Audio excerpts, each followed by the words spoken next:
on the high banks.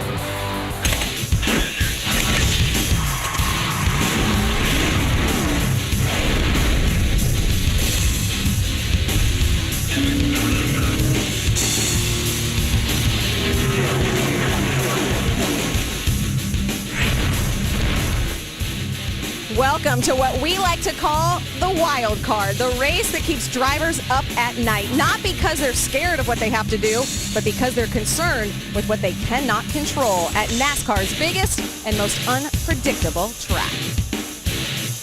Hello, everyone. I'm Krista Voda. Welcome to The Setup, the only pre-race show that puts you right in the middle of the action. With 17 races complete, there are now only 5 remaining. Just 5 more chances to up your championship stock, but this one can pull you right out of the title picture. And that is why that is one of the stories you need to follow today. Now, the trucks have not been racing at Talladega for long, only 6 times, but each of those races has had the big one.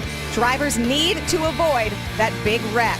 And this is a big race for Red Horse Racing, the organization celebrating race number 300 today. Timothy Peters, Todd Bodine, and Parker Kligerman trying to give their owner a great present. Of course, the focus is on the title. Only a single point separates the top 2 drivers. With this race, anything can and usually does happen. Let's bring in Ray Dunlap and Hermie Sadler. And Ray, Jason White was so fast in practice, Michael Waltrip has already said he's taking him as his pick today. We'll see if that works out, Krista. I'm not sure. Maybe I'll take him first because I've had my eye on this truck all weekend. Jason White has a very fast truck. It's called Rockstar because that's your favorite Nickelback song. But I've watched you drive in this truck here at Talladega and at Daytona, bringing home a couple of top 5s, but not a win yet, Jason. What's going to be the difference today that makes you get to victory lane? You know, I think we're going to have to be there at the end, and we got to get a few guys to work with us. And right now, I think we got a few guys, one behind me. Hopefully he'll work with us a little bit. But we're excited. I mean, this Gunbreaker.com team has done a heck of a job preparing this truck, Roush Ford engine, and, man, I'm pretty excited to get the race on. Fast race truck, and I think this little tandem right here might work out pretty good later, Hermie. Well, Ray, to get to victory lane, he's going to have to go through this guy. That's Kurt Busch. Now, Kurt, you've had a lot of success at plate tracks through the years in the Cup side. With what you do in a car, working the truck, we have to change your style just a little bit. Yeah, it's definitely different. I mean, the closure rate and the stability of the trucks is very different than the cars. So I got to learn from these Truck Series veterans early on and then settle in and find the groove with this Dollar General Toyota. I mean, Kyle called me, and I just got to deliver. This is what this year's been about. It's a lot of fun doing weird one-off things, and running a truck race at a plate track was not on my list to start out with, but I want to go and seal the deal for Kyle and try to get the trophy brought in for this team. And if it comes down to teammates, you have a teammate that's making his first start at Talladega. Does that concern you at all? No, he's a good guy. He's a champion. The Mexican championship is something that's important. He's done it 3 years in a row. You just don't slop into that. So waiting to see how he settles in and how the day goes. But teammates are always there for each other at the end, and that's why I'm here for my brother today. So blood's thicker than water, and we're going to go give it our best. But I tell you, there's some veterans out there that are strong, and a rookie named Ty that's going to be fast today too. Well, his teammate is Iman Quiroga today, and we'll have more on him later in the setup show. Krista? That's right, we will, Hermie. We're glad Kurt is doing some of those weird one-off things. We are happy to have him here in the Truck Series. Still to come here on the setup in Talladega. We have some great stories for you. Can you imagine how you'd be feeling if you were about to make your first start at Talladega? Hermie mentioned Quiroga. We will shine a spotlight on him coming up. Plus, on a much lighter note, Rick and Ray took a field trip with some drivers in Las Vegas. It was not a show on the strip, but there were plenty of colorful hits. Seriously, he never hit me. I don't even know why he thinks he hit me. There's no way that he hit me. I think he did. No way. There's no proof that he hit me. Joey Coulter wins it at Pocono. God, you guys are freaking awesome. Bud, you brought me to tears right here. I told you you could do it. He's been working really, really hard to be a better race car driver. He has made huge improvements, done a great job. But don't you love it when you give a kid a chance and he takes advantage of it? Timothy Peters has led every lap. Can he lead the final one? Coming out of turn number 4. It's going to be a big win for Timothy Peters at Bristol. That's the way, baby. That's the way, everybody. Excellent job, guys. He's going to grab his first ever Camping World Truck Series win, and it comes in Atlanta Motor Speedway. We did it. Love you guys. Thank you so much. And Atlanta, baby. Woo!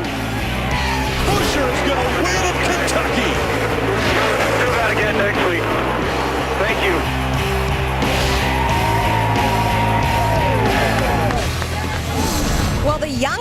have been stealing the show this year. Of our top 5 drivers, Timothy Peters is the old man, the only one in his 30s. Kligerman 1 point behind Coulter. Buescher trails Dillon by only a single point as well. But Hermie, Dillon has an advantage today. Well, he does have an advantage. First truck race here, but you won a very exciting ARCA race here last year with a last lap pass. Can you draw from some of those positive emotions here at Talladega? Yeah, definitely.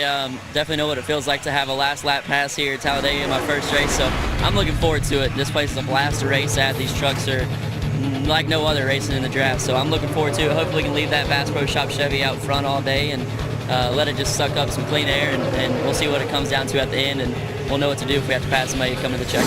You know you got a fast truck, obviously qualifying up front. You've been asked this a lot this week. To take that black 3 truck to victory lane at Talladega, what would that mean to you and your career so far? It'd mean the world. And, this place has built the 3. Dale Earnhardt's done so well here. So my grandfather started his racing career in NASCAR here. So I'm looking forward to getting out there myself with the 3, and hopefully his fans will enjoy it and we can hear him in the race car. That's Ty Dillon. He rolls off P1, Krista. And Hermie, this is the 3rd career pole for the driver of the number 3, his truck right behind me.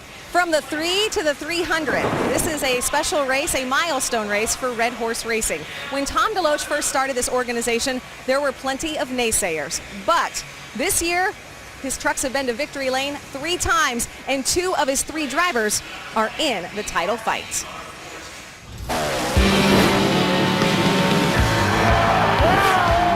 I'd say that Red Horse Toyota Tundra was pretty awesome today. David Starr comes out of turn number 4, and he will win the Kroger 250.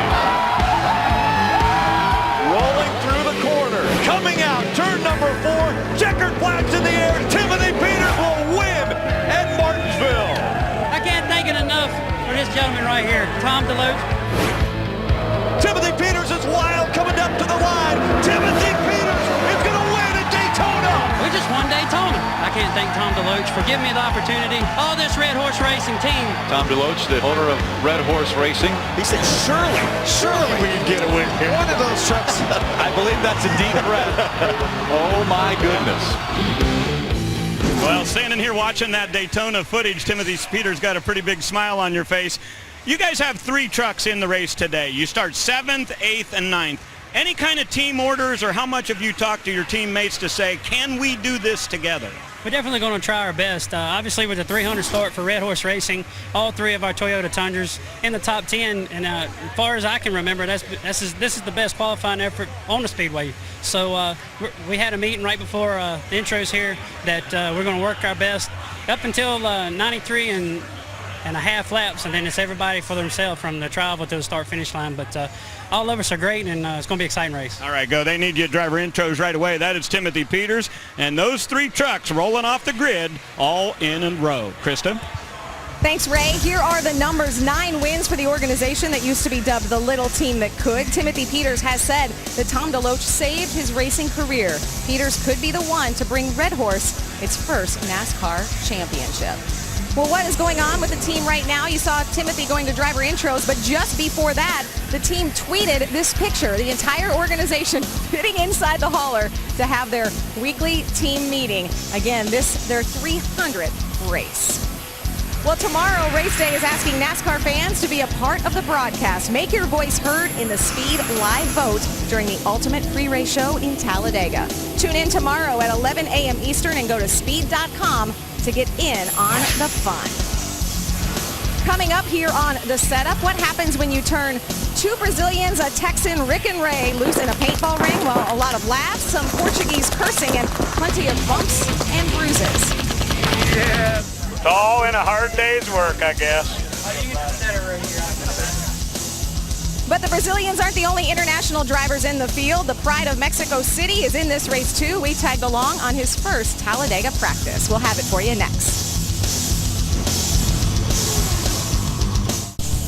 Welcome back to Talladega. Cale Gale is an Alabama native. His sponsor, Ream, is getting involved in Breast Cancer Awareness Month. His truck has a great look tonight. There you see, gotta have a cure on the back of that truck. Another driver to keep an eye on today, Ryan Blaney, making his first truck start at Dega. Blaney won a few weeks ago in Iowa, but this track very different and a whole lot bigger.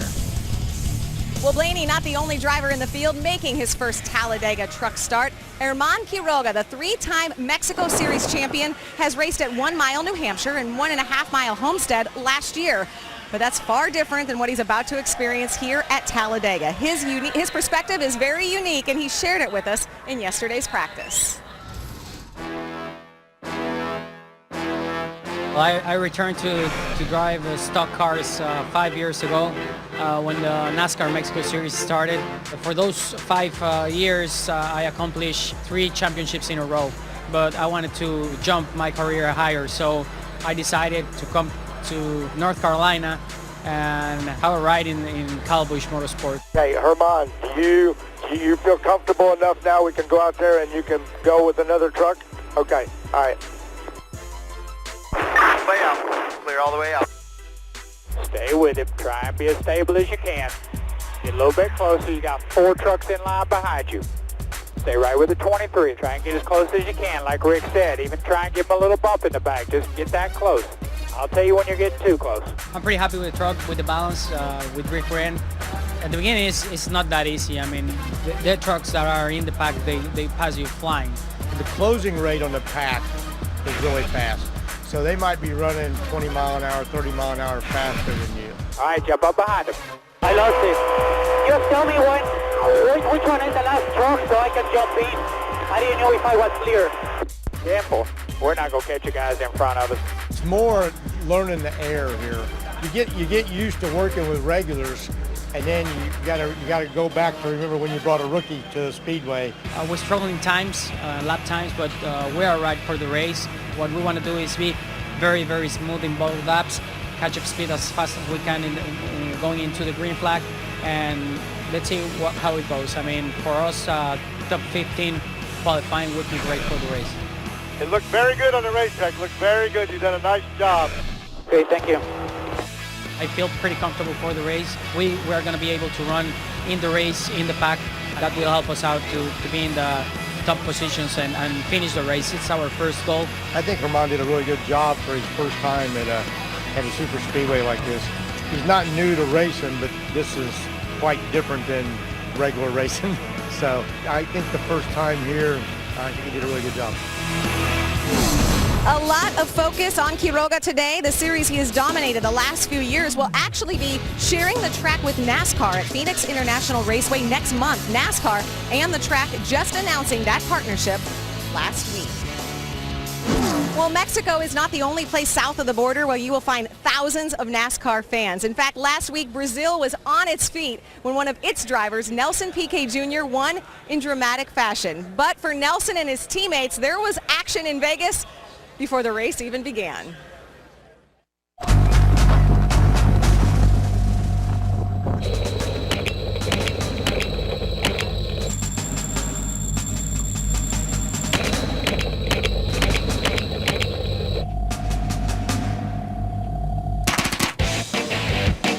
All right, Ray and I are here to play a little paintball. We don't know exactly what we're doing. That's an understatement. We've got the Turner Motorsports guys here.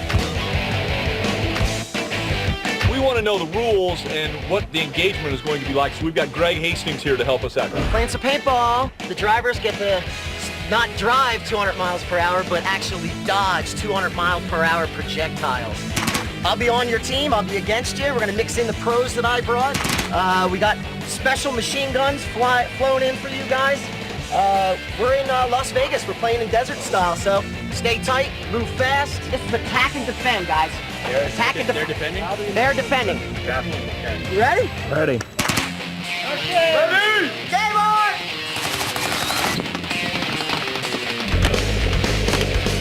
Go! One lap! One lap! Game over! Game over! So Kat says to me, come on, move up, move up. So I get up there and I get in position. I'm looking through a hole, and it's only about 3 inches by an inch high, and I'm looking through there and bam, right in. I'm like, how am I going to find out who I'm hitting? You got some yellow paint in your ear. Here's paint in your ear, buddy. Good for character, I guess. Where was that? That hole wasn't there. You opened up a hole. I added a hole to these holes. You need to open up a can of whoop ass is what you need to do. That's what you need to do. We kept digging. I know, we did. We didn't give up. Digging. All right, so the next round is speedball. We call it speedball because there's a lot less places to hide on that. Your side of the field has the same amount of bunkers and the same position as the other side. Go, go.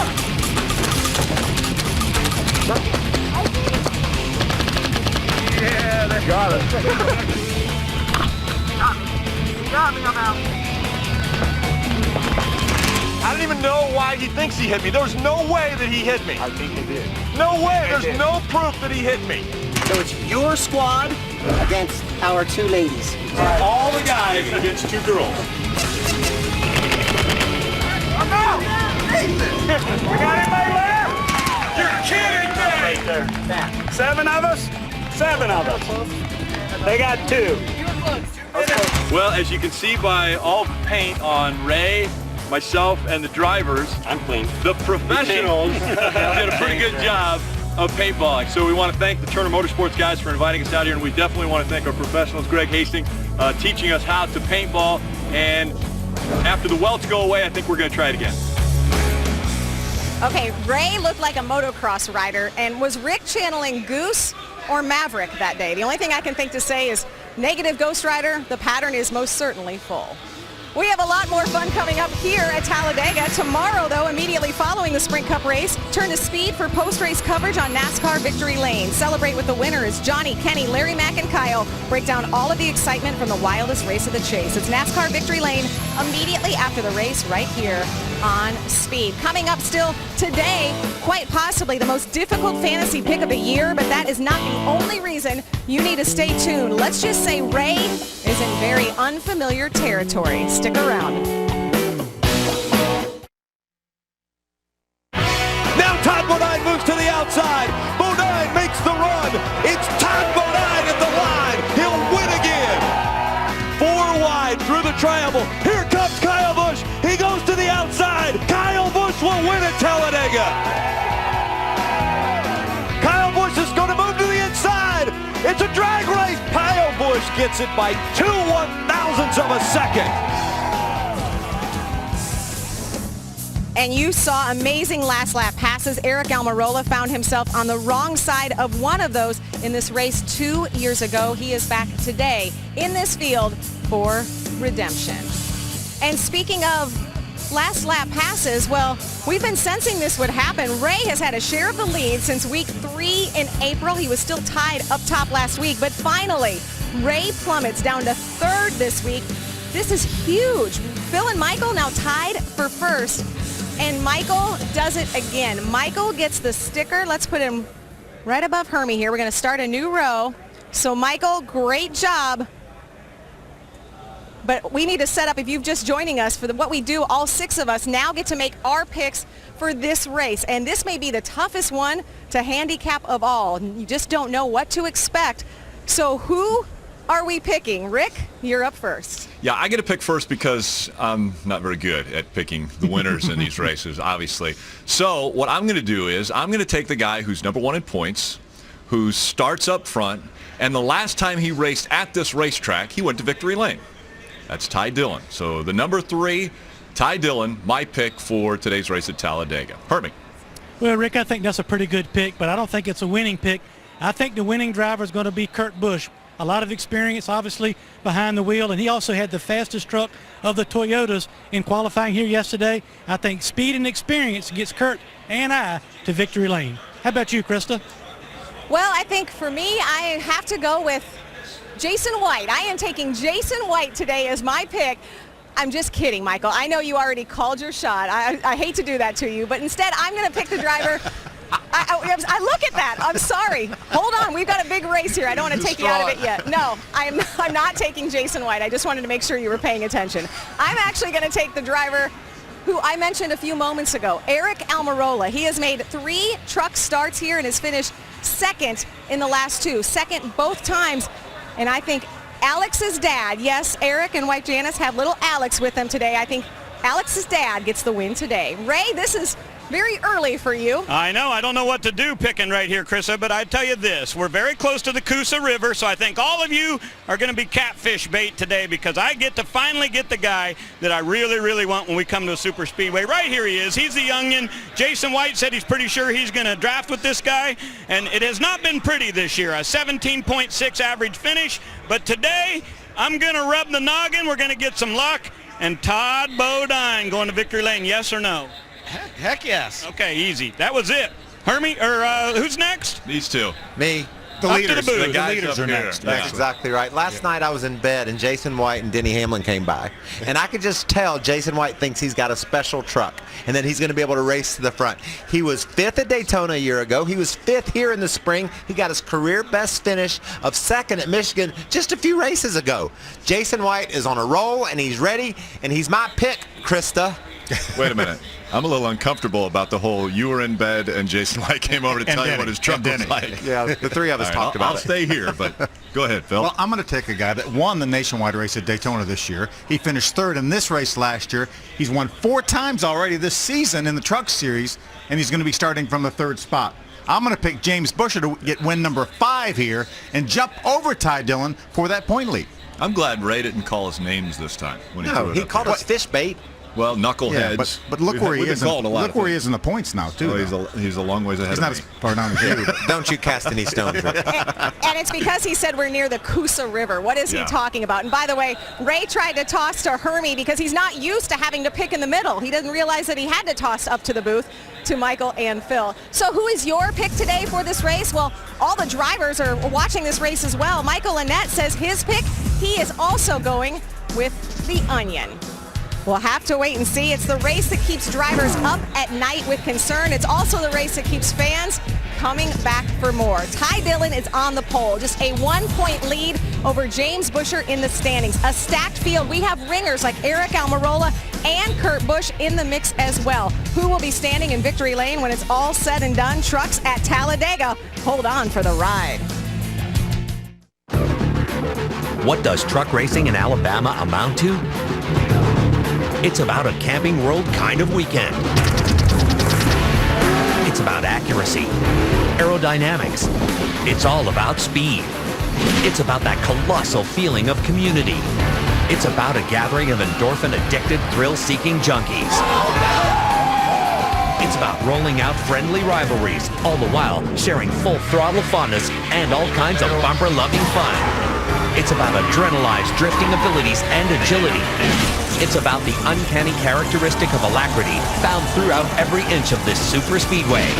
It's about that insane, energetic, intense, heart-pounding providential moment. It's about the championship hopeful seeking that slingshot towards Truck Series stardom. It's about all those breathtaking moments, those winning moments where time can stand still and yet pass you by in a heartbeat. It's all about Talladega trucking. It's about the compelling catapult you off your couch coverage of the Coca-Cola 250 powered by Fred's. It's all about speed. The biggest track in NASCAR hosts the largest party in the South. This afternoon, Dega also hosts the Camping World Truck Series. A beautiful afternoon for racing, and if you're keeping track at home, we have some very hot storylines here in Alabama. Ty Dillon is the points leader. Today he's also the pole sitter, but Richard Childress' grandson making his first truck start at Talladega. Will he be able to handle the pressure? And that pressure will be coming from the 2 drivers right behind him in the points, James Busher and Timothy Peters. Neither of them have won here either. In fact, Todd Bodine is the only driver in the field who has won a truck race at this track. Who will it be today? Can Peters climb back up top in the points? We begin this race with this afternoon's pre-race ceremonies. Ladies and gentlemen, please rise and remove your hats as the Alabama Army National Guard presents our nation's colors.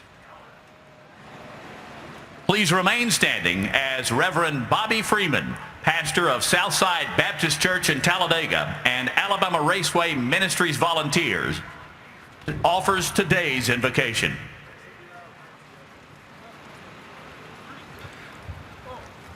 Our Heavenly Father, we want to thank you and praise you for all that you've done in our lives. We thank you for the freedoms that you've given us, Father. We just ask you to bless today. I pray for safety for the drivers, Father, that everything that would be done here would be, God, according to your will. God, that you'd watch over our crowd, our fans, Father, everyone here, that they may honor you, that you would protect us. Thank you for this beautiful weather.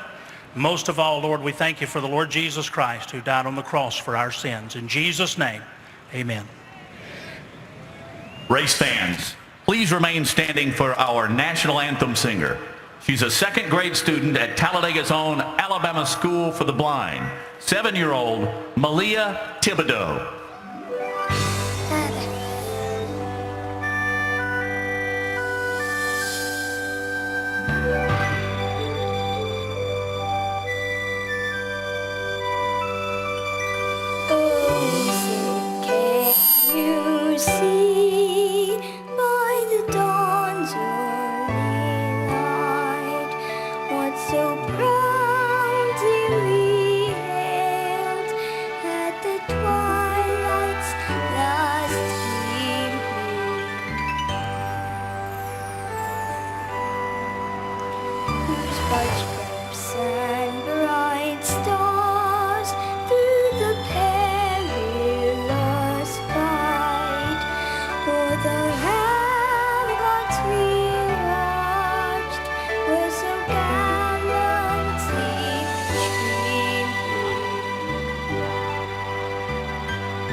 With just 5 races to go, the championship cannot be locked up here, but it certainly could slip away. The contenders trying to survive, everyone trying to win. I'll join the boys for this one today. Rick has the call when we return here on Speed. Welcome back to Talladega, Alabama. Even though this is race number 18 on the season, a lot of the drivers circle this race as one of their favorites. When we come here, 2, 3, 4 wide racing, definitely something that will take place. And unpredictability, probably the biggest storyline at this racetrack. Because of that unpredictability, how do you form strategy? Well, those are the things we want to talk about. Hello, everyone. Rick Allen, Phil Parsons, Michael Waltrip with you once again. Let's talk about that unpredictability of this race. You know what I love so much? Last year, Kevin Harvick Incorporated came here with the perfect plan to go win this race. They executed that plan, and it worked perfectly, and they did just that, finished 1-2. NASCAR said, well, that wasn't much fun. We can take care of that, and they changed the rules around. Now these guys, you speak of unpredictability, these guys are here today, and I'm talking to drivers in the garage area. They don't have any idea what it's going to take to win this race. I talked to Jason White. Keep it up front. That's where I want to be. Well, that's pretty easy to say, very hard to do. There's going to be all kinds of different ways to get to victory lane, and Phil, I can't wait to see what strategy it takes to pull it off. And Michael, it starts at lap number 1. You want to be in position to make your pit stop at the right time, not speed on pit road. You can go about 30, 35 laps here. This is how the last 3 last lap passes happen here. Great racing here. You see Ty Bodine right behind Kyle Busch. He jumps out of line there. That's just as they enter the tri-oval, and he's able to hold them off through the tri-oval and beats him with a little help from Ron Hornaday to victory lane. How about 2009 here? You've got teammates, Eric Almirola, Kyle Busch. Eric jumps on behind Kyle Busch, pushes him by that same Ty Bodine to get the win. And then in 2010, it's ex-teammates. Eric Almirola with the lead. Kyle Busch pulls out at the last instant and passes him for a win of about 6 inches or something like that. But you have to be in position. You got to make flawless pit stops. You have to have the strategy to put yourself in that position towards the end of the race to be able to make a move like that. And I can't wait to see if it happens again. That's fun stuff. Well, do you think that the nerves are at a crescendo right now? I think the easiest way to maybe calm those nerves, let's fire the engines. Let's go down for the command. You know they put on a show.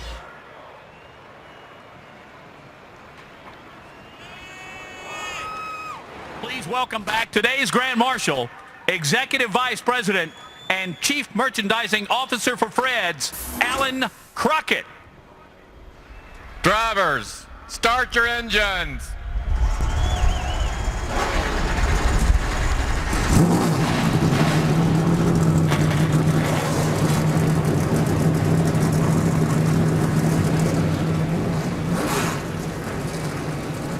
Ty Dillon, Jason White, they make up row number 1. They're going to bring the field to the green flag in just a moment. They'll roll out onto the track. We'll be right back for the green flag. He's been to victory lane at this racetrack. Your dad has had some great runs here, finished 3rd in a cup race here last year. How much advice have they given you?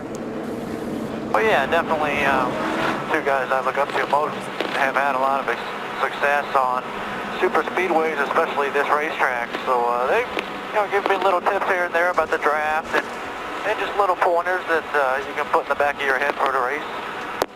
All right, buddy. Good luck. Have a good one. Thank you. I love the way that cat sounds, all calm, cool, collected, but you know those nerves are going crazy. Rick, this place is dangerous. These trucks are going to be running close to 200 miles an hour, inches apart. A lot of things can happen at Talladega. You talk about this place being dangerous. Let's look at the particular numbers in our Royal Purple track description of Talladega Super Speedway. It's the biggest racetrack we race on. It's exactly like it was several years ago, the track description, but the track is nothing like it was. This track is ultra smooth. These guys can run around their nose to tail the entire time. 33-degree banks, these guys will be running upwards of 190 miles an hour.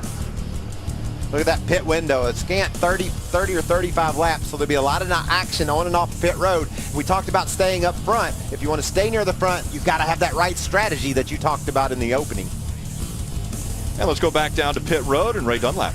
Well, thank you, Rick. You know, I have one of the best jobs in all of motorsports, and when you come to Talladega, I really feel like a fan. I get up on the wall. I'm always watching that last lap because, as Phil said earlier, there's always a great chance of a last lap pass here at Talladega. We had a fantastic one at Las Vegas in our most recent race, but when you look at the series history of 31 times for a last lap pass, so many of them have come at Daytona or Talladega. This kind of racing just sets it up, and I truly believe that Todd Bodine is the guy to keep your eye on. He's been involved in 3 of them here at Talladega. He's got a win and a couple of second places. That guy's good on super speedways, and that's why I picked him in the fantasy picks. Hermie? Well, Ray, the reason we did not have a last lap pass here at Talladega last year was because Ron Hornaday and Mike Wallace, teammates for Kevin Harvick Incorporated, executed the tandem draft to perfection last year and simply dominated this race here at Talladega. You can see right here what the tandem draft looked like a lot at Talladega here last year. This is a shot of what we saw in practice.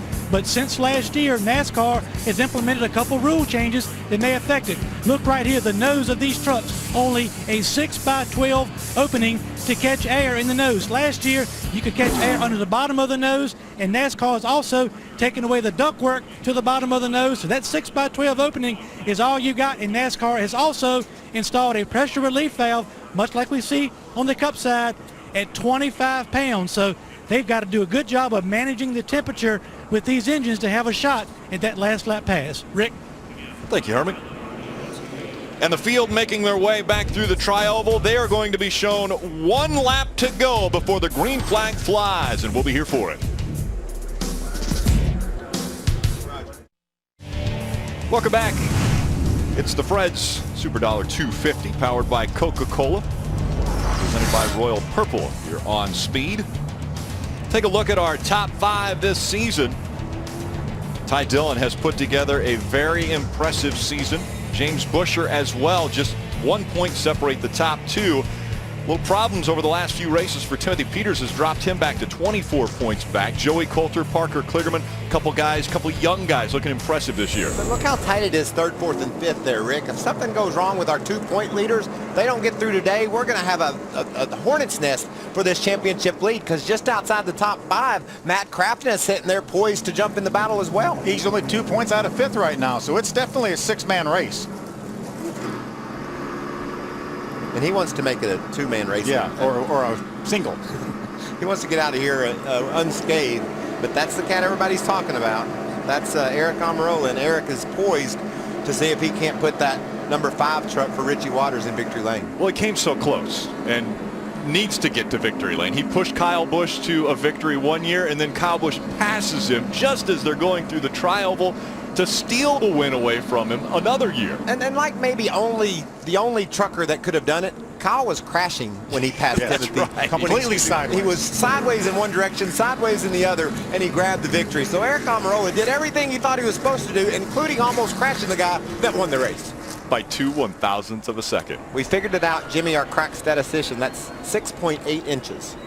That's pretty close. That's not much. That's pretty close. Field making their way through the tri-oval. This time by, they're going to see the green flag coming up to speed. Green flag in the air. We're underway at Talladega. A great run by Jason White as they work their way into turn number 1. It looked as though Ty Dillon had the best run, but now he's going to get a little help from behind. That's going to make all the difference in the world. James Busch is going to pull right up on his rear tailgate. Gave him a little shove by Jason White. And you know, you can do that push. You saw that tiny opening in those radiator on the grills of the front of the truck. These guys really have to manage from lap 1 what they do with that water temperature. Hermie spoke to the pressure relief valve that the guys are dealing with. That means that if water starts shooting out of that engine, you can only do that for a little bit, Phil, and you'll jeopardize the performance of your engine. So there's a lot of decisions that will have to go into winning this race today. You saw how important it is to get the big push that Ty Dillon got to lead the first lap, but you can't stay there long, buddy. Saw John West Townley in the 09 jump out of line in that second line, the middle line right now. He's back there about 20 trucks back.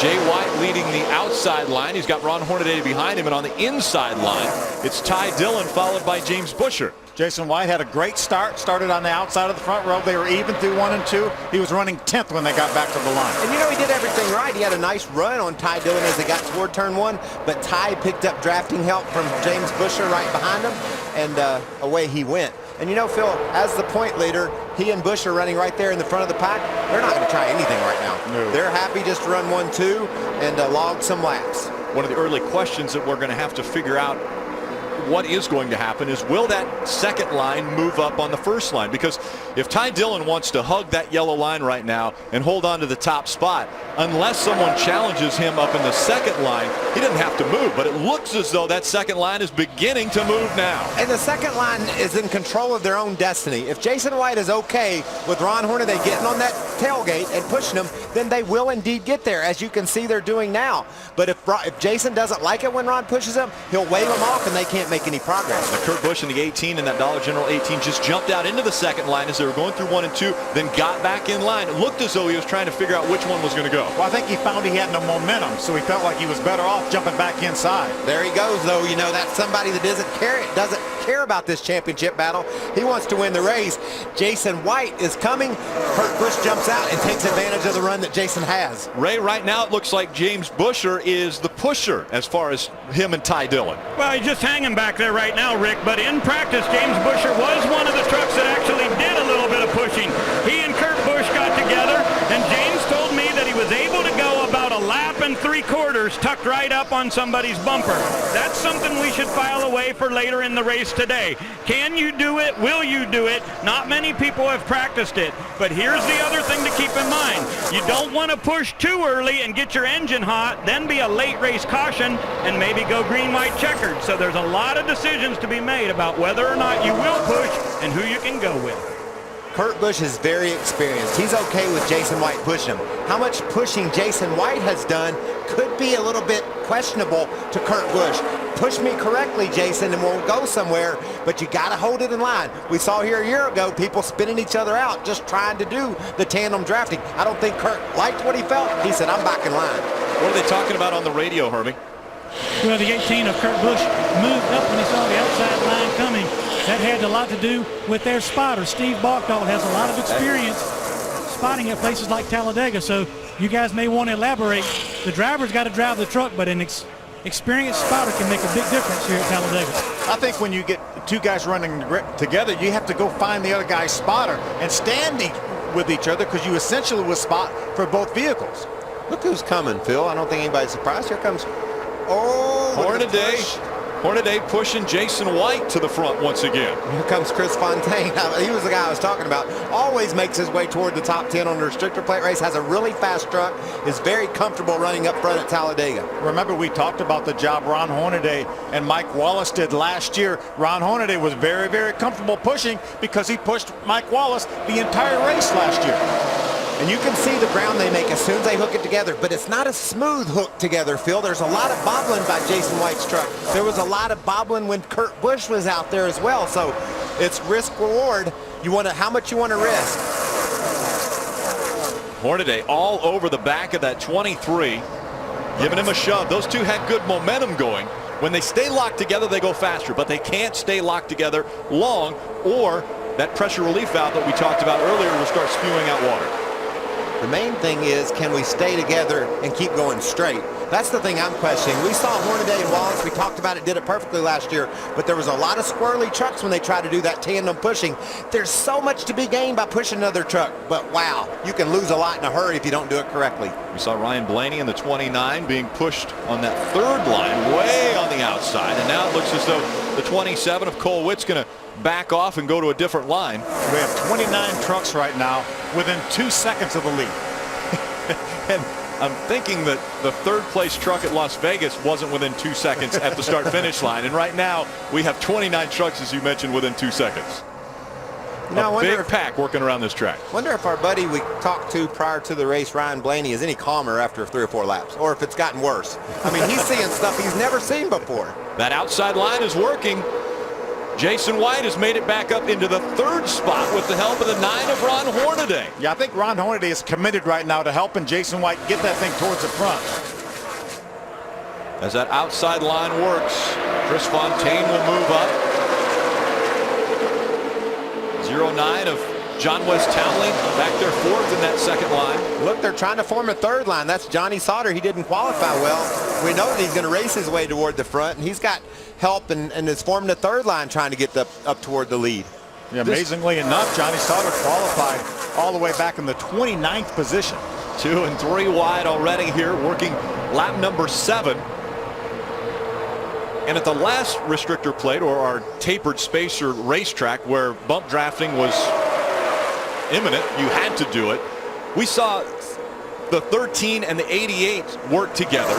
Johnny Sauter, Matt Crafton went to the back and tried to stay out of the big pack, and it almost ended up causing them more problems because they ended up both getting involved in an accident. But that strategy won't work this year, Rick. If you get far behind, because you can only push another truck for a lap or 2, you won't catch back up until the caution flies. And so I want to stay in the pack. Matt Crafton is racing in the back. It doesn't look like he's in any hurry to get there, but he can't risk losing the draft because he'll go a lap down in a hurry. Right. I was talking to James Busher in the garage area this morning, and we talked about whether to go back or not. He said, you know, one time we were in a nationwide race on a restrictor plate track. He said there was 4 of us. We were running together.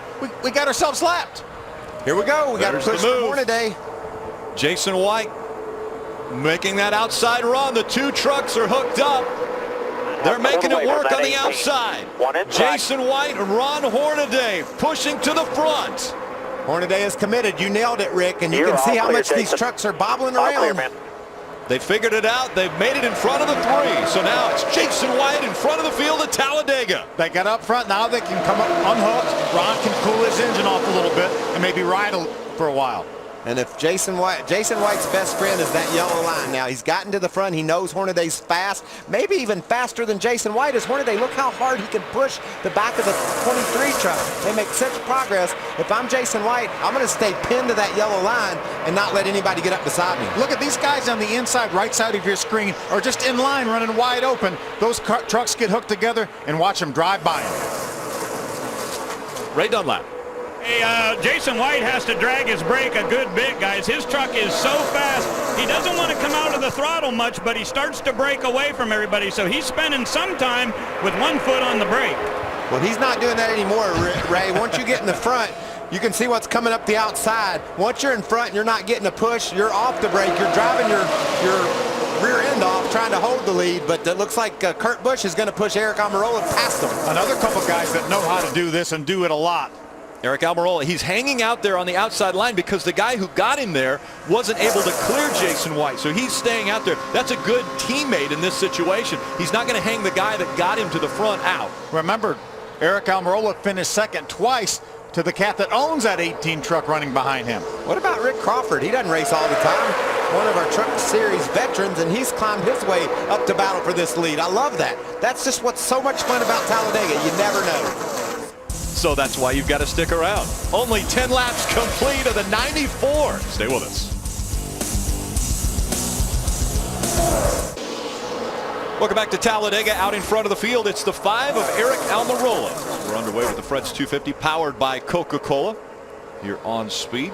Watch these guys fight back for the bottom of the racetrack. We have the lap truck of Norm Benning on the inside. That's David Starr in the 81. Just got into the wall moments ago. And that brings out our first caution here at Talladega, so the field will slow down. Look at Starr's truck. It looks like there's a right front tire problem with it. I don't know if that's a result of contact or if it went down first. We'll be able to tell here.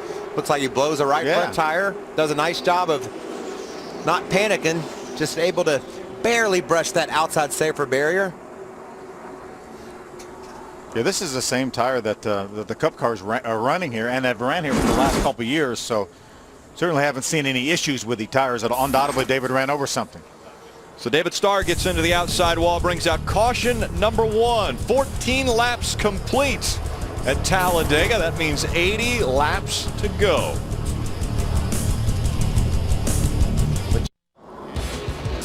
Welcome back. It looks as though pit road is open, and so Eric Almirola will bring the field onto pit road. Wouldn't expect too many tire changes during this stop, but you never know. We'll go down to pit road. Chris DeVoto leads us off. Johnny Sauter had been making progress on the track. Now they hope to take time in the pits. Fuel only is the call for the 13 of Johnny Sauter and Joe Shear. They said whoever's up front is going to win this race. Hermie?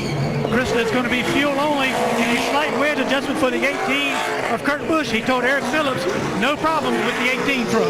Ray? Nobody putting tires down on my end, Hermie. I saw the 23 going fuel only. He was loose a little bit.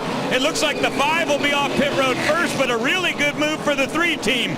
They've gained a couple of spots on pits going fuel only in the Bass Pro Shop Chevy. And it looks as though being up front's pretty important. Everyone takes fuel, not too many taking the tires. We'll be back for more.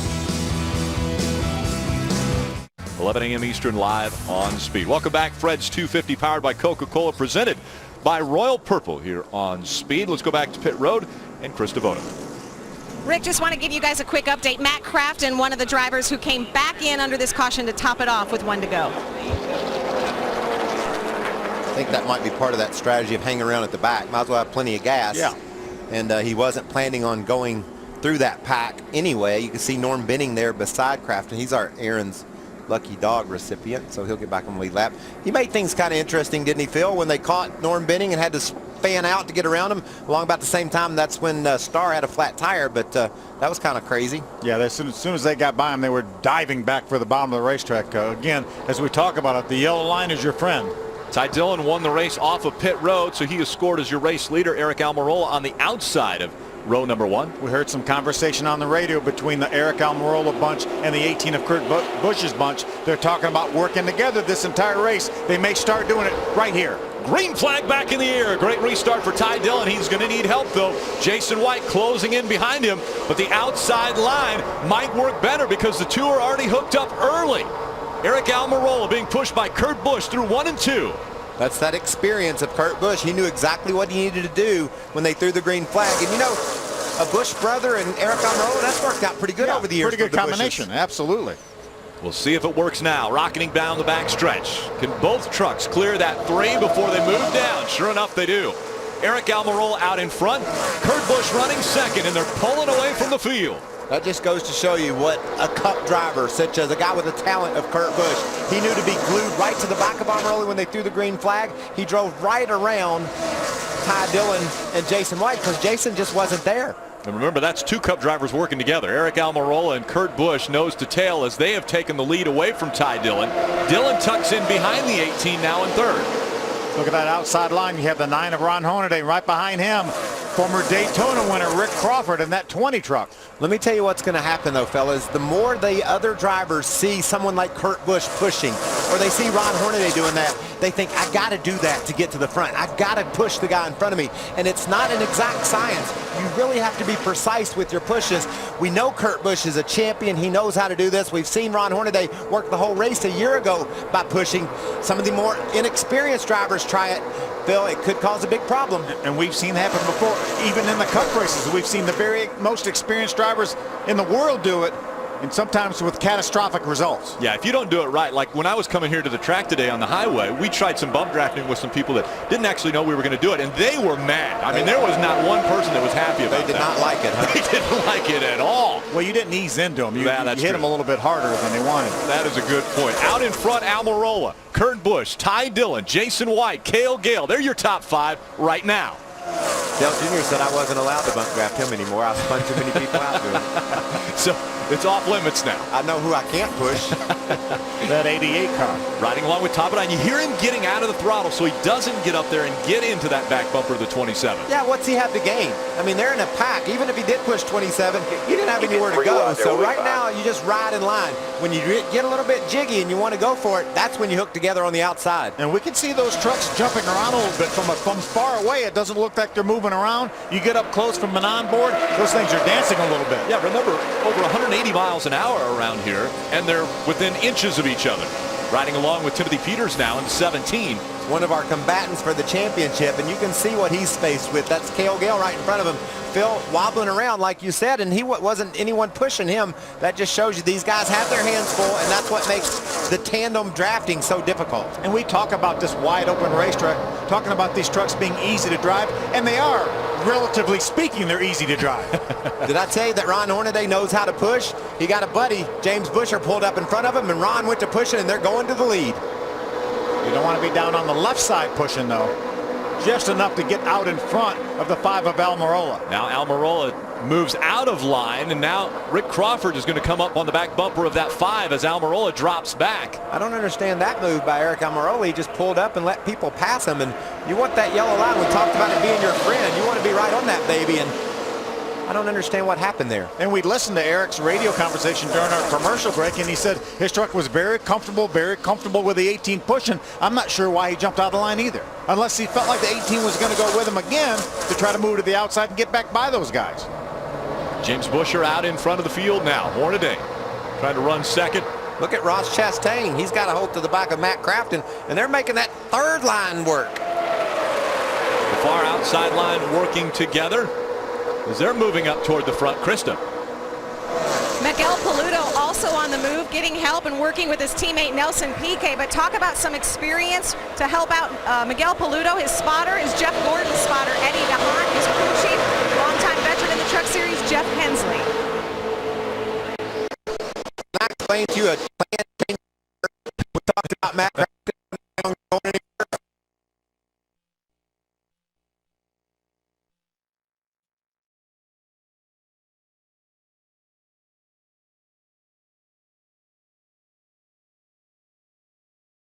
Planned on going up in that high line and testing it out like he's doing right now. And he also has a veteran spotter, Joey Meyer, who spots for Brad Keselowski, is very descriptive with Ryan on the radio, not just telling him things like clear middle, but giving him complete sentences, telling him exactly what everyone in the field is doing. I think that information is really helping young Ryan Blaney. I know you're right, Krista. It's so refreshing to have a spotter like Joey Meyer, like Brett Griffin, some of these guys that have stepped up and have proven that they know what they're talking about. The driver can trust them, understand what they mean, follow those instructions clearly, and it's a calming voice in your ear. It's somebody to reaffirm what you're already thinking. So much information, a lot of time. Yeah, go ahead, Krista. That really quickly. I know you're right, Krista. I think that's what you said. Yeah, that was right. You sound like Rick. He always says that. That's not true. Well, I do say that Krista is always right. The comments that these spotters make, though, not only the clears like we're here, but outside outside line is coming, or this one has momentum, that's really important for a driver to decide, okay, do I stay in this line or do I choose another? And we talk about it a lot when you have, right now we have Ty Dillon and Kurt Busch working together. Well, they may get in a situation where they get behind and trying to pass somebody. And it's so important to know that, okay, you're clear of that truck, but he's not clear yet, and you want to make sure he stays behind you. Yeah, when you work together, you don't want to hang out the guy who gets you to the front. And right now, it looks as though the 31 of James Busher has some help from the 17 of Timothy Peters. Those two, as well as that 29 of Ryan Blaney, making the outside line work. You know, creeping up to the front. Sometimes these guys will look for other like manufacturers. Chevrolet guys may stick with Chevrolet guys. That's the problem that Ryan Blaney has right now. Other than Clay Greenfield, they're the only Rams essentially right now up in this lead draft. You know, one of the trucks that we talked about being really fast, you can see Justin Lofton kind of crowding over toward James Busher there. You usually like to stay down on that yellow line, and Justin rode up the hill. But one of the trucks we talked about being fast, we saw him up front early. Now it's falling back in the middle of this gaggle of trucks, and that's Eric Amaroli. He's back to the 14th position last time by. You can see him there in the 5 truck. He's down on the bottom of the racetrack, but look at all that activity going on around him. How about Ryan Blaney, Michael, jumping to the outside to jump out in front of Matt Crafton? Matt's not going to stay there, though. He's going to put Ryan in the middle of a 4-wide situation. I think Matt made that decision based on who's following him. He and John West Townley had pushed up through there pretty good, and he just said, I'm not going to bail out on my wingman. I'm going to keep John West on my tailgate. See David Starr in the 88 running right in the middle of the pack. He's 2 laps down, but still, after hitting the wall, having a tire cut down, he's still running right in the middle and up to speed with the rest of these guys. Yeah, Rick Crawford, that caused our most recent caution, is at the very tail end of this lead draft. Again, running 30th, 2 seconds behind. And you know there's a good chance that Rick Crawford's just catching his breath. He didn't hurt his truck. It's fast enough to stay in the lead pack, but probably not going to take any chances here for a while after that 190-mile-an-hour 360. 2 yellow trucks working together on the high side. Matt Crafton just behind him, the 09 of John West Townley. What are they talking about down there, Ray? Well, the truck is just a little bit loose, Rick, but they worked on it with air pressure on that last pit stop. Keep in mind, all of my front-running trucks down here have not put on tires at all, but John West Townley went with 4 tires on that last pit stop.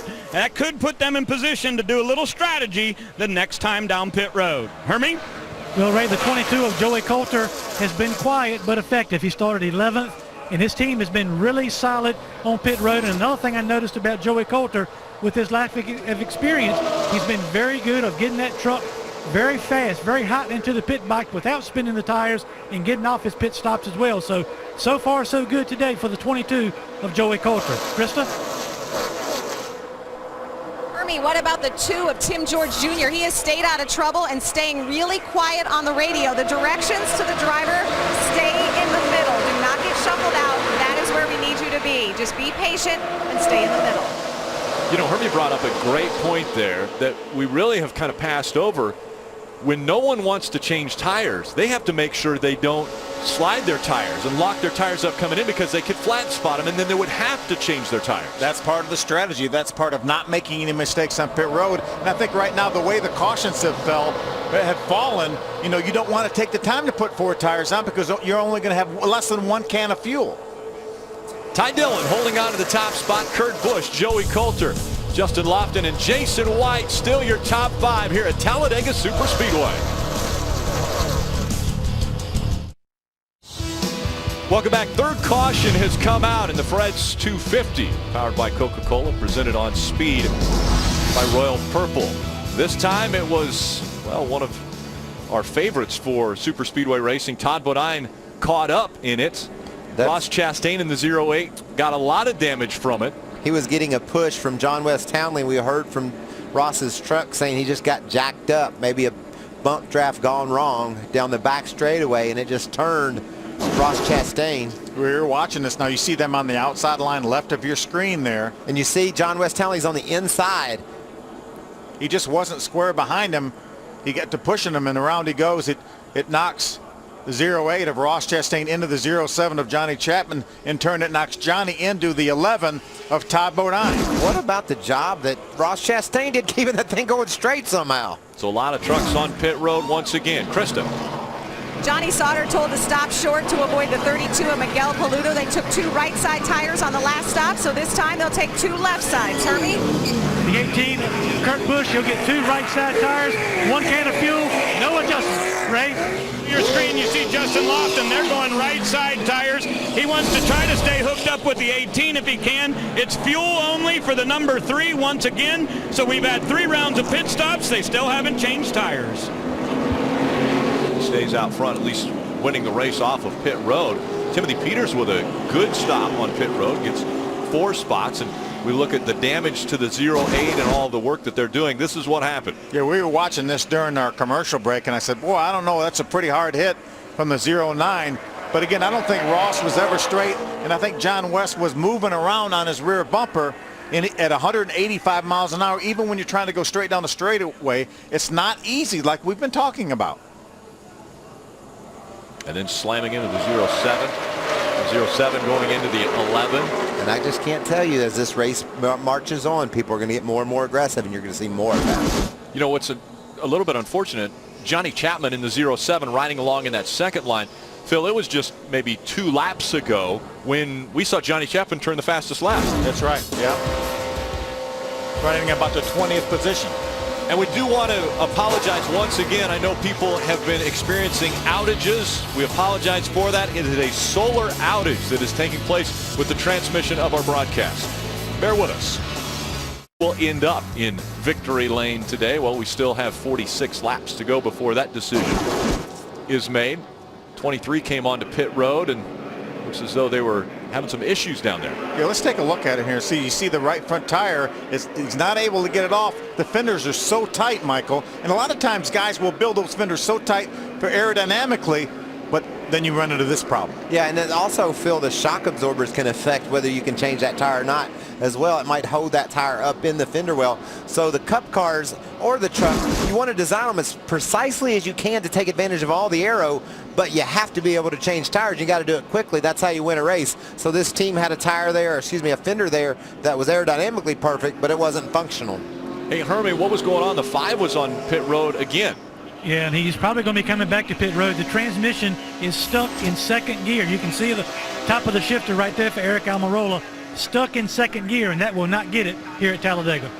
I think they could take that baby and stick it in 4th gear, maybe even 3rd and 4th, Phil. If it's stuck in second, get it out of second, get it over toward the right, get it in 3rd and 4th. And, you know, we have a lot of restarts here at Talladega late in the going, and so that will be devastating when it comes to his chances to win, but he can still be competitive if the team can just get it unstuck. And right now it may be hung in 2 gears, and that's what they call it. Even though it's in second, it may be hung between the gate.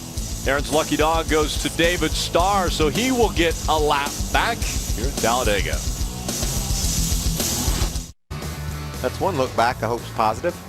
This look back isn't going to be positive. We see the 5 behind the wall now. They are having troubles with the transmission for Eric Almirola. He's still in the truck, but they had to come behind the wall to work on this transmission.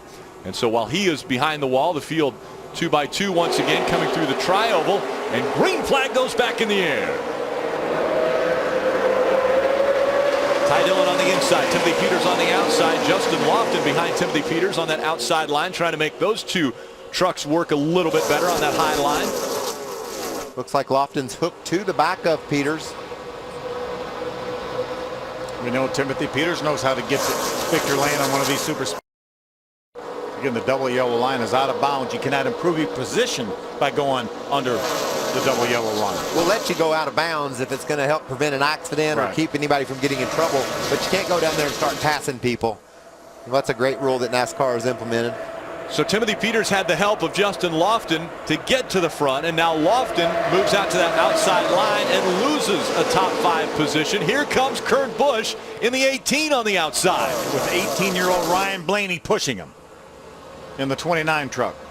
They're 3 wide back there, just in the back half of the top 10. I guess we're pretty accustomed to see them 3 wide. At 5 looks like they've worked on that transmission issue. He's coming back out on the racetrack. He'll be a couple laps down, though, when the field catches him. And they're going to catch him quick. If they all keep going the right direction, Rick. That's right. And that's a big if here at Talladega. Timothy Peters on the bottom of the racetrack has some help with the 3 of Ty Dillon just behind him. On the outside line, it's the 18 of Kurt Busch and the 29 of Ryan Blaney. Ryan has the 13 of Johnny Sauter behind him. 2 strong lines right now. Look to be pretty even. Yeah, we saw Justin Lofton pushing down on the bottom. Now he's moved up to the top line and looked like he was going to fall all the way through the field, was able to stabilize, and now running there in the 8th spot, giving a nice push to the back of Sauter. 17 gets out there to about a truck length lead over the 3, and now the pack will fall back in behind. Yeah, you don't want to get too big a lead. You don't want those guys to have momentum. You can see Ryan Blaney did that masterfully, like he's been doing it his whole life. Big gap between he and the 18 of Kurt Busch. He closed the distance, just got up and nudged Kurt, gave him that little bit of a push to get him that momentum they need. See if he can continue to learn and continue to do this like a veteran. He's been amazing. Do whatever you do. I'll tell you if you're clear here. Steve Bartgall, you're hearing him on the radio.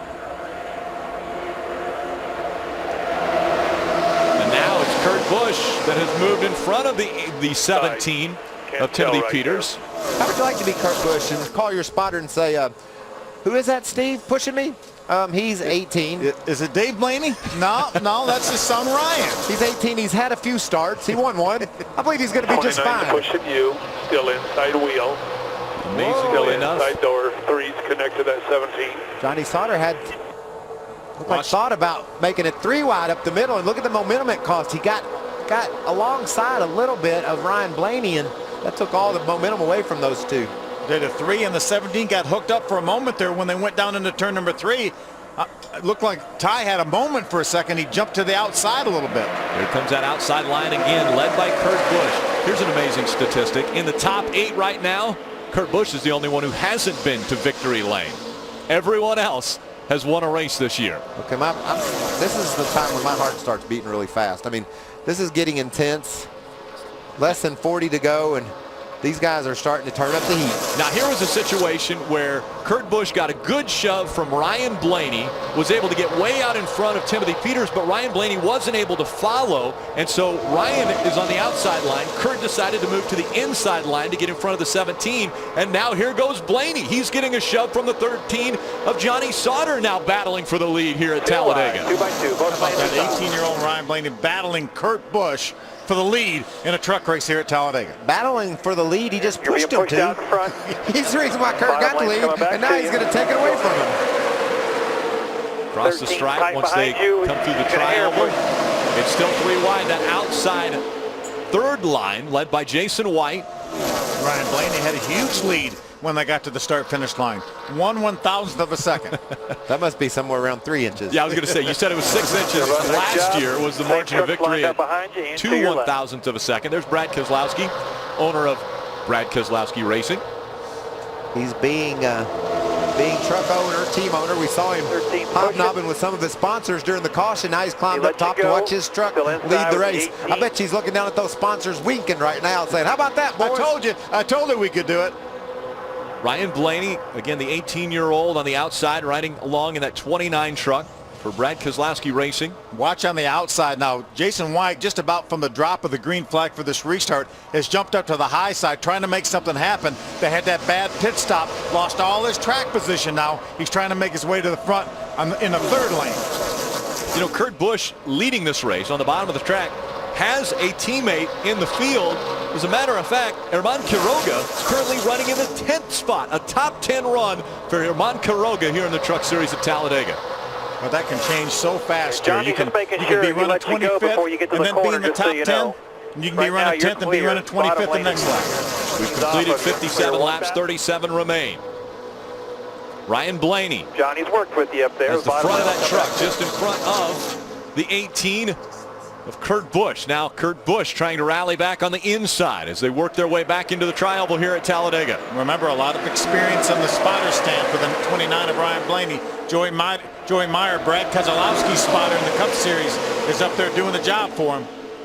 And there's a lot of information that he has to give to that young man leading this race. Not only what is it, not what's in front of him, but what's going on behind him. All right, guys, I just saw steam coming out of the 13 of Johnny Sauter. So he's been pushing the 29, a little bit of steam coming out there. They're going to need to get some air to that truck. Yeah, he can usually manage that pretty well. Just roll off the back of the 29, but you can see Sauter's still pretty comfortable with pushing the 29 of Blaney. Clear low. He's being pushed as well. Clear low. The 13's going to stay outside. 3 trucks clear the 18 of Kurt Busch, so Ryan Blaney drops to the bottom. Now Johnny Sauter will take over the point. He has help from Justin Lofton. Johnny probably figures the best way to get a bunch of air in the grill is be out front. And that's exactly what's happening. Blaney sideways. And he's down on the apron. He's got to hang on to it. Miguel Paludo ran him down on the apron. What a great job by Ryan Blaney. He took evasive action because Paludo changed lanes and ran him off the road. He goes from race leader to back probably about 20th. But he did it. That's great. We still have a pack of trucks racing. That was a close call right there. He got down to the apron, didn't panic. He just drove it down there when he had room at the exit of the trial to get back up on the racetrack. He just eased her back up on there. Now the truck in front of this pack is Eric Almirola. They are catching him. Almirola right now being scored 3 laps down. If the field catches him, which it's about to do, they're going to put him 4 laps down. And they're going to be 4 wide too, Rick. This is a really tough part of the race. You don't want to be 4 wide in the trial oval, and that's what will happen. Watch your front. Donnie truck. Looks like Donnie Neuenberger. He slides into the 30 of Nelson Piquet Jr., hits him hard. A few trucks make their way down pit road. That's exactly what happened. It wasn't anything that Eric Almirola did wrong, but it just creates a situation where people start moving out of their lines, and this is the result. So hard hit to the 30 of Nelson Piquet Jr. after celebrating 1 week ago. One of the best passes we've seen this year. Now he has damage to the right side of that truck that might not be fixable. Yeah, it looks like maybe the rear end housing has been. There's Donnie Neuenberger. Donnie had done a nice job staying up in the lead draft. This entire race, a pretty rare start for Donnie. Tough break. Just the 4th caution coming out. Take another look. The 1 of Donnie Neuenberger comes down, slams into the 9, back up into the wall. And now that started when Neuenberger just got up too high on the racetrack, had to pull his truck away from that outside line of trucks, and he got sideways. Just a mistake there in heavy traffic, and that's what we talked about. When they caught the lap truck, things get really close and tight. They just bunch up. Look at the damage to Chris Fontaine's Toyota. Chris Fontaine normally has such good finishes at these super speedway races, and doesn't look like it's going to happen today for him at Talladega. We've got 34 laps to go now. We talked about the pit window being somewhere between 30 and 35. I think everyone comes to pit road this time, maybe even comes back in to top it off to make sure they have enough fuel. This may be the last time on pit road. Saw Nelson Piquet Jr. out of his truck. Donnie Neuenberger. Wild coming out of turn number 4, bringing out our caution. Welcome back, field on pit road. Krista. Johnny Sauter, the directions again. Stop short. We got to watch out for that 32 of Miguel Paludo, and he is gone. Hermie. The 18 will be no tires, fuel, a little wedge adjustment, and a windshield tear-off only for Kurt Busch. Ray? Justin Lofton comes in second. They're going to put fuel in his truck. He said they want to make sure they save tires for later. In pit stall number 1, Ty Dillon will finally get right side. He will get his tires in Sunoco fuel. Looks like he'll roll out about 7th or 8th. Same issue for Ty Dillon that Jason White had. It looked like he had trouble getting the right front tire off that 3 truck.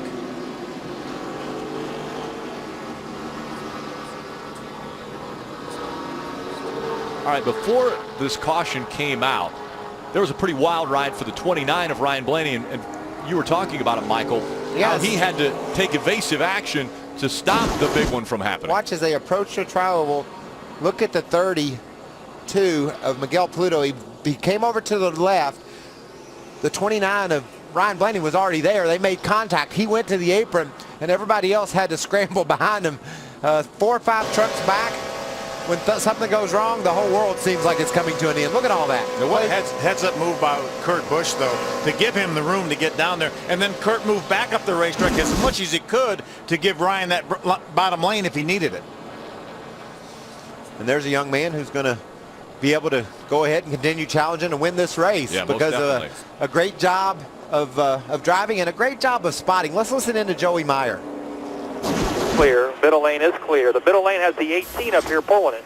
Way up here in front of you. Watch your front, watch your front, watch your front, watch your front, watch your front. Go low, go low, go low, go low, go low, go low, go low, go low, go low, go low. Wow. Wow. Nice job, man. Hell of a job. Caution is out. Back it down. When you see the replay of that, you'll take a breath. And what about Joey? Go low. He knew it was important for him to get over there, and that's exactly. And if Ryan had gone maybe 2 feet less low than he did, he's in that wreck. Would have got clipped by Donnie Neuenberger coming down the racetrack. So the 29 still alive on the track. We've seen a couple trucks caught up in this. The 30 is one of them. Nelson Piquet Jr. had some issues. And also Ron Hornaday involved in this. What's going on with that team, Hermie? Yeah, Rick, extended time on pit road for the 9 of Ron Hornaday Jr. A little bit of damage to the right side. It looked to be mostly in between the wheels, so maybe nothing as far as the chassis is concerned, but an extended stay on pit road, repairs to the right side. Also, the 7 truck, Parker Kligerman, came in. He's about the only one on my end of pit road other than Ron Hornaday that got 4 tires. Kligerman had been complaining about a vibration prior to the caution coming out, so those 2 guys are going to be starting at the tail end of the lead lap. Thank you, Hermie. 31 laps remain in this one. And we're guessing that it might get a little crazier still. Our exclusive coverage of baseball's postseason begins Sunday, October 14th with Game 1 of the NLCS only on Fox. See Chipper Jones there. What a great season. What a great career he had. Definitely. Yeah. And what over about 20 years with the Braves. when I was a kid? Reggie Jackson was Mr. October. Yep. I used to love fall when it was time for the playoffs. I think Reggie Jackson still is Mr. October. I don't think you can ever take that title away from that man. What about Justin Verlander? Pretty good. Krista. Last week his day ended in Victory Lane. This week his day ends in the Care Center. Any other sport that takes you through the range of emotions, high to low, this week to last? Well, I don't think it's a sport. I think it's this track and Daytona. These super speedways are just complicated, and you know, maybe my fault because I was a bit pessimistic arriving over here, but I've never had much luck on the super speedways. The only time I had luck, and I think it was because the track was good, was Daytona in 2010 when the track was still a bit rough. So anyway, it's one of those deals. I mean, I don't like this place. I don't like the way it happens. So we're glad you're okay. Thanks, Nelson.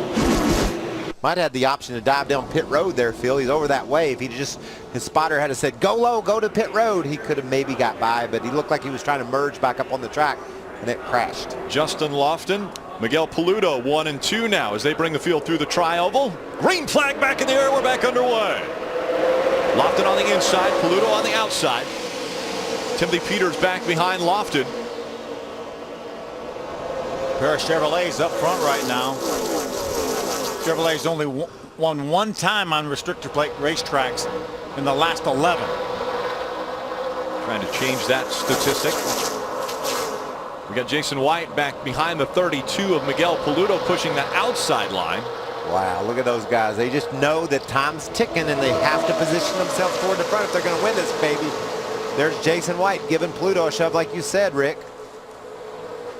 Again, I think most of these trucks pitted on lap number 62. That left them with 32 laps to go. I think it puts all of them in their pit window. But you certainly can't bank on not having a green-white checker here, can you? And I don't think you can bank on not having another caution. Oh, exactly. I think you're exactly right, Rick. A couple of trucks took a wave around. We saw Eric Amarola in the pit with some problems. He's only 3 down now. And David Starr ran into the wall. He's gotten both of his laps back, and now he's on the lead lap. So Starr had some troubles early, but he's still got a chance to get up and make a run at this baby. Brian Silas right now would be in the position for the Aaron's Lucky Dog. He's the highest scored lap down truck. He's running 26th. Ooh, so Miguel Paludo is going all the way to the back. Still on the bottom of the racetrack. Justin Lofton in the 6. Has help from the 17 of Timothy Peters. Right behind Timothy, Kurt Busch in the 18. Jason White now out in front of that second line. Yeah, you know, Jason, he seems to want to run a little bit higher, whether he's on the bottom of the track or even in that second line. We saw him sort of up the hill there. That opened the line on the inside for Johnny Sauter to get on the inside of Quiroga, because Quiroga was just following Jason, and it took his partner away, and Hermain going all the way to the back of the field. So, like to see Johnny, you see how Jason White's a little high right there? I'd like to see him down on the left side of those, or excuse me, on the right side of those trucks to the inside. First of all, not giving anybody a lane there, but second of all, you can side draft. Maybe pull up a little bit by using those trucks on the inside. Now the two hooked together with the momentum on that high line. Trying to make up some ground. Johnny Sauter doing the work, pushing from behind. Jason White falling back just a little bit now. See Ty Dillon put right side tires on during that pit stop. Lost a little bit of track position. Has made his way back up into the top 5 here. Runs right behind the 31 of James Busher. Now, what does that do for point implications? It puts him back at 1 point separating two as they run on the racetrack. Ty Dillon's led 24 laps. He's led the most. James Busher has led the second most at 12. I can't believe someone's been in one spot for 20-some laps. I don't remember it happening. These cats have been all over the place. And pushing taking place in the back of the field here. The 88 of Matt Crafton. 3 distinct lanes of pushing back there on the back side of the racetrack. The 20 of Rick Crawford back in contention on the high side. He's right behind the 13 of Johnny Sauter. There's Jason White. Now he's going to jump to the high side, get in front of Matt Crafton. Jason had drifted all the way back. Remember, he was up side by side with the 5th place truck just a few moments ago. Now he's well outside the top 10. So the inside line has pulled away now of the outside line. They've tucked in about 12 deep on that low line, led by Justin Lofton. Timothy Peters, Kurt Busch, James Busher, Ty Dillon, your top 5. Coulter, John West Townley, Ryan Sieg, Parker Kligerman, and Ron Hornaday. They are your top 10 at Talladega. 25 laps to go. A nail-biter once again at Talladega for the Camping World Truck Series. Who's going to end up in victory lane? A lot of racing still to go. Welcome back. Green flag staying in the air for the Fred's 250, powered by Coca-Cola, presented by Royal Purple here on Speed. Justin Lofton out in front. Timothy Peters, Kurt Busch, James Busher, Ty Dillon, still your top 5. Not a lot's changed in the top 10. Yeah, let's talk about Justin Lofton a little bit. Justin is a former winner here in the ARCA Racing Series. As we see John West Townley make his way off pit road, he had a flat right front tire. His Zaxby's guys got that changed. But Justin Lofton finished 3rd at Daytona this year. He knows how to get it done, this type of racing. We saw him in a spectacular crash at Vegas last time out, and that thing almost turned over on the front straightaway. So now he's got a clear view out the windshield of that Chevrolet. That's got to be a good feeling for Justin. And Eddie Sharp Racing, hoping to turn things around, get back on the right track. And right now, it looks as though they're doing just that. We see Jason White making the move to the outside to make it 3 wide. Ryan Blaney in front of the middle line here at Talladega. Talk about rookies at this racetrack. Ron Quiroga in the 51 behind the 32. Watch the 32's hands. You're not supposed to move the wheel a lot here at Talladega, I didn't think.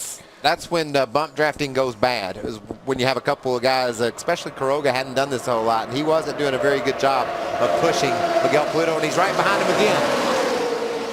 And you've got the 29 of Ryan Blaney just in front of that group. But he seems to figure this stuff out pretty quickly. Here's John West Townley, and I think that him staying on the high side is probably going to make things a little easier than if he was on the bottom and they had to make their way around him. Ryan Blaney's going to use a little bit of the draft off the 09. Trying to get that second line to move now, as the inside line has been the dominant line here at Talladega, but we have seen guys make the outside line work here if they work together. And they're going to make it work again, Rick. There's no way you can just camp out on the bottom of this racetrack and think you're going to go to victory lane. They're going to get a push on you around the outside. You're going to have to be high or low. You've got to be ready to go anywhere if you're going to defend your lead here. And it may be your partner running second that's going to pull out a line and lead the group by you on the high side. We saw Ryan Blaney down on the apron in the tri-oval, just trying to save his truck, and now he's just slowly and methodically, with a little bit of help from Pluto, a little bit of help from Quiroga. There's Matt Crafton. They're slowly pulling their way to the front in that outside line. You see Ryan pulling a little bit closer to that inside line. We saw Jason White leaving a little more gap there. Looks like Ryan's doing pretty well here. He's inside the top 10 now. Hermie. Look at the 39 of Ryan Sieg, guys. I know we talk about Talladega and the draft being the great equalizer, but it's a great opportunity for a driver like Ryan Sieg in this race team to hang in here and get a good solid finish. And right now, he's holding his own inside the top 10. Krista? Hermie, right now, Miguel Paludo in the number 32 is pushing Ryan Blaney on the outside, that outside lane. Trouble on the track. Around goes the 9 of Hornaday. Again, had issues with the right side of that truck earlier when Donnie Neuenberger got into the right side. Ron was still up in the top 10 right there. That was maybe a little bit of buck drafting that went wrong because Hornaday just got squirted to the apron of the racetrack. It's like he's got a flat right rear, but he slid forever with the brakes on. Great job by Ron keeping that thing out of the wall. See if we can see what happens. He's on the inside. Oh, things just turned with him. Looked like maybe he might have cut a tire down then, a rear tire, and it turned him down towards the inside of the racetrack. He did a nice job of keeping that truck halfway straight. Looked like the left rear was low when he slid sideways. That's a great job of driving there by Hornaday. He just never quits on it. He keeps steering, keeps driving. He locks the brakes up, lets off the brakes, trying to get the thing to go straight. Watch how quick this happens. He's minding his own business, running through the tri-oval, and wham! That was a shock to him as well as it was to us. I think you're right, Rick. That left rear tire was low right there. Saw it down low there as he finally caught the number 9. But that brings out the 5th caution at Talladega. Just 18 laps to go. Under our 5th caution at Talladega Superspeedway. A little bit of overcast skies. Atop. That's where we are, by the way, that booth up top that you're looking at, I think. Aren't we up there? No. Where are we? We're the blue one. We're at the start finish line. Oh, okay. That was a tri-oval. Gotcha. We're not there. I love when people have to ask where they are. I know we're up high. Inside of 16 laps to go. Lofton out in front.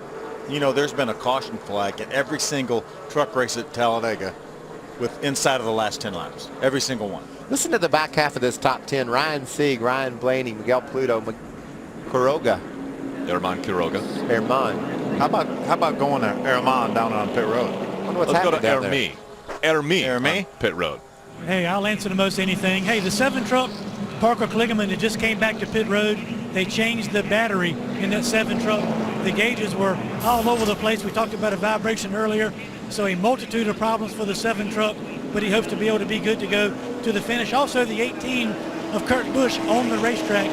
He has been talking and communicating with Justin Lofton, and Justin Lofton is taking the inside so that he can line up in front of the 18 and hoping the 18 can push him to the front on this restart. He's been doing some serious pushing this race, and he knows how to do it.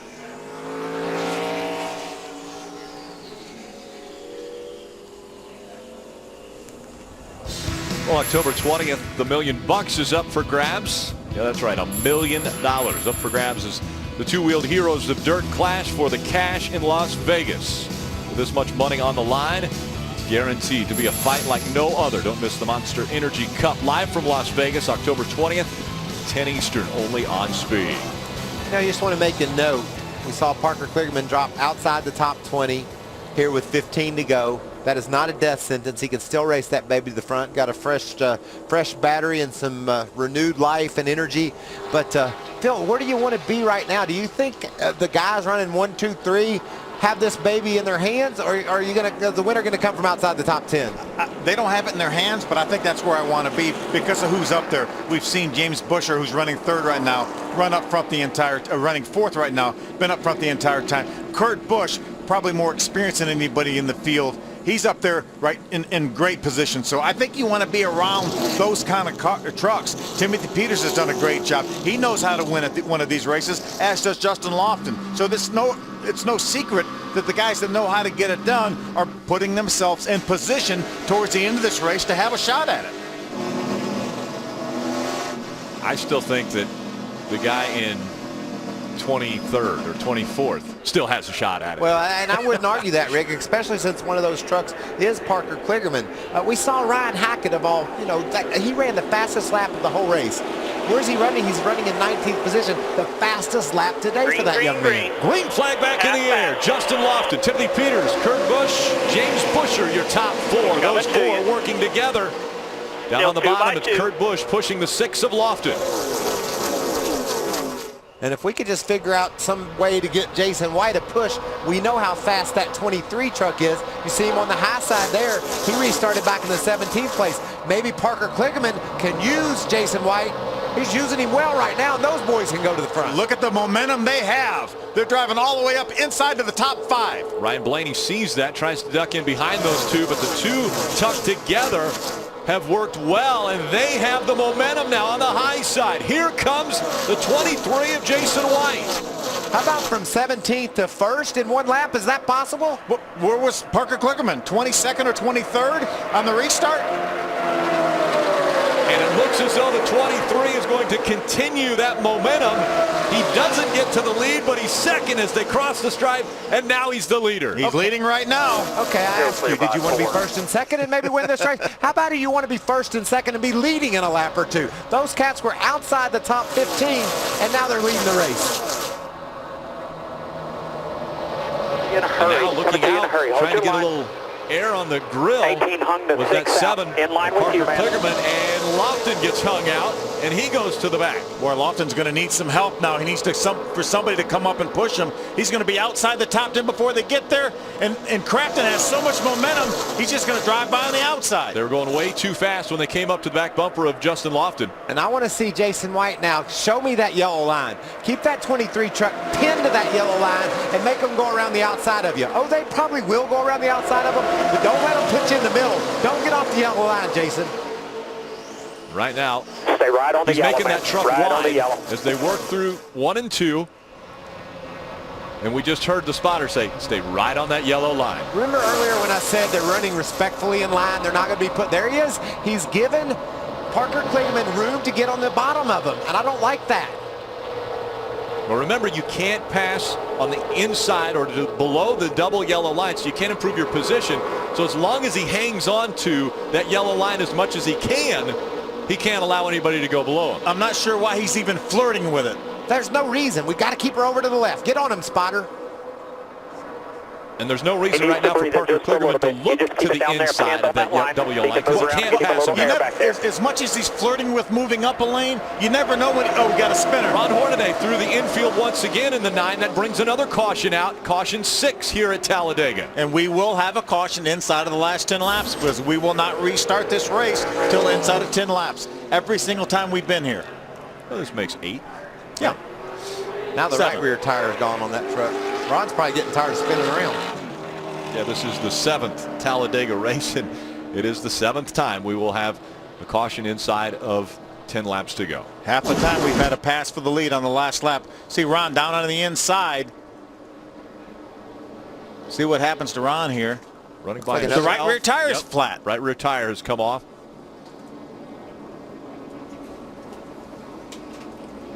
He slides through the grass back onto the apron. I'm telling you, a 51-time winner shouldn't have to go through what Ron's going through today. Window tear off, trying to come off as well. He's got everything coming off of his truck right now.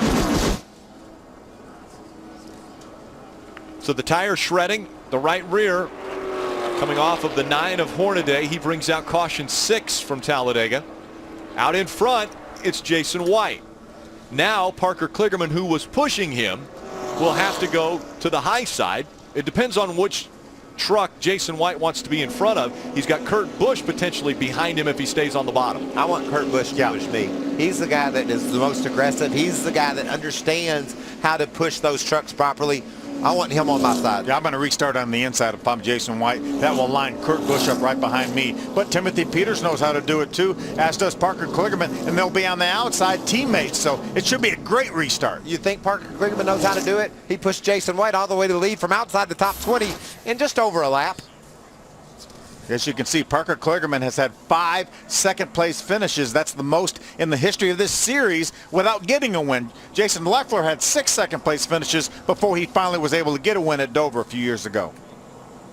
Ray, tell us a little bit about that 23 of Jason White. Exactly what you guys were talking about. They had a pretty long debate here because he was so happy with Kligerman back there. Didn't want to hang him out, but they believe Kurt Busch has the very best opportunity of pushing them hard and keeping them at the front. So White will take down on the bottom side. and that will put teammates to the high side. Now keep in mind, I talked about our practice here yesterday. Kurt Busch was one of those trucks that got pushed around this track a bit. Jason White was not. Krista? Ray, Doug Randolph, crew chief for young Ryan Blaney, said, how have you felt? Comfortable today pushing? Ryan said, yeah, I guess so. Doug Randolph stepped off the pit box, walked down pit road. I am following him, and he looks like he is going to be stopping at the 27 pit of Cole Witt. Cole knows how to push. Yeah. Cole's a racer. He'll figure it out. Heck, everybody's got to know how to push now. It's time. With just 10 laps to go, let's take a look at our Duplicolor time to shine moment that has already taken place. We'll see if there's another one at the end, but look at them forming up right there. What are they running, Phil? 20th? At least 20th. Probably outside, just outside the top 15 at any rate. They hook up here and watch how many trucks they go by. There's 2, 4, 5, 6, 7 trucks. 8, 9. I'll bet by the time it's over, 10. They'll have passed all of them. Yeah, every single one of them. What a great move, though. I love that. 192 miles an hour, those two paired up, making the move on the high side. And just past the start-finish line, the 23 of Jason White took over the lead from Justin Lofton. What an outstanding job. The moment of the race, and they did it on the high side. They sure did. They made the high side work together. And right there, Jason White has his shining moment. The shining moment brought to you by Duplicolor's new Tire Shine 5 times. Jason restarted 17th. Parker restarted 21st. Jay White out in front of the field. He has 5 starts here at Talladega. Best finish of 5th. Hermie. Well, Rick, right here is a shot of Eric Phillips on top of the 18 pit box, and in the last 2 minutes, he's had visits from representatives from Jason White's team, number 23, and from James Busher's team, number 31. And I'm not sure exactly what they asked, but he nodded yes to both of them. So should be interesting to see what the 18 does. Krista? Well, Hermie, keep an eye out on the 27 of Cole Witt and the 29 of Ryan Blaney. After Doug Randolph spoke with the 27's crew chief Jason Overstreet, the word is Cole does want to work with Ryan Blaney, so look for those 2 trucks to hook up as well.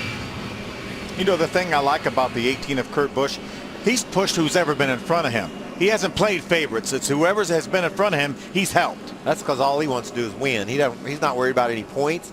He's not worrying about a popularity contest. He's going for the win. Remember at the beginning, unpredictability. Predict. Will there be another caution? Yes. Maybe 2. Stay with us. Check out and subscribe to our NASCAR mobile alerts. Get the latest NASCAR race results and breaking news sent right to your phone. Text NASCAR to Speed 3 for Speed NASCAR text alerts driven by Good Sam Roadside Assistance. Beautiful view of Talladega Super Speedway, a Camping World heaven here at this racetrack. I'm going to have to say that Jason White might be a genius. Talked to him last night. He said, I just need to be out front and I'll win this race. I'll be darned. He's out front. I mean, he was running 20th a lap or 2 ago, but he's out front now. He called his shot. He's like Denny Hamlin. Or Babe Ruth. Yeah, that guy. Calling their shots. How about our championship hunt? We talked about the Tower Points Super Speedway unpredictability. Well, that has come to fruition, as well as strategy. And how do you play strategy at this racetrack? Well, we said you have to be in position when you get down towards the end, towards the last lap. Now, we didn't say that with 10 laps to go, you could be 17th and 21st and make your way to the front in the space of 1 lap. And those guys did that, Parker Kligerman and Jason White. So what do these next 7 laps have to hold? Where are they going to come from next? Well, we're going to have a caution or 2, probably. Ray, what's happening with James Busher? Well, he's kind of hung out to dry right now, Rick. He has been searching around with all the trucks that are right in his neighborhood, and he cannot find a partner. Everybody's kind of spoken for. He figures the 7 and the 17 are going to be together. He knows he can't partner up with the 3 or the 51. They've been talking up in the spotter stand, but so far he's not sure if anybody will go with him. That's a lonely feeling, but Ray, they're fixing to get desperate, and if he can just find somebody that gets ditched by his buddy, there's going to be people to push for sure. And things are about to heat up. I know, and I'm nervous. We have 6 laps of racing to go when they get to the stripe. The race leader is Jason White. Parker Kligerman will be on his outside for this restart. Can I remind you, this could be dangerous too? I mean, these trucks are going to run over 190 miles an hour. We heard Jason White over 192 taking the lead. They're going to be pushing and shoving at a high rate of speed. This is why we love coming to Talladega Superspeedway. We were doing the first Cup practice yesterday, and Greg Biffle said running in the big pack was a lot of fun because everyone was given a lot of room and stuff. That's not going to happen now. No one's going to be giving anybody any room. Field coming back through the tri-oval. Led by the 23 of Jason White. Parker Kligerman on the outside. Jason White's help, the 18 of Kurt Busch. Green flag back in the air. We're back underway. He told you. Get to the bottom, Jay White. You're off of him. Back up to him. Back up to him. One outside.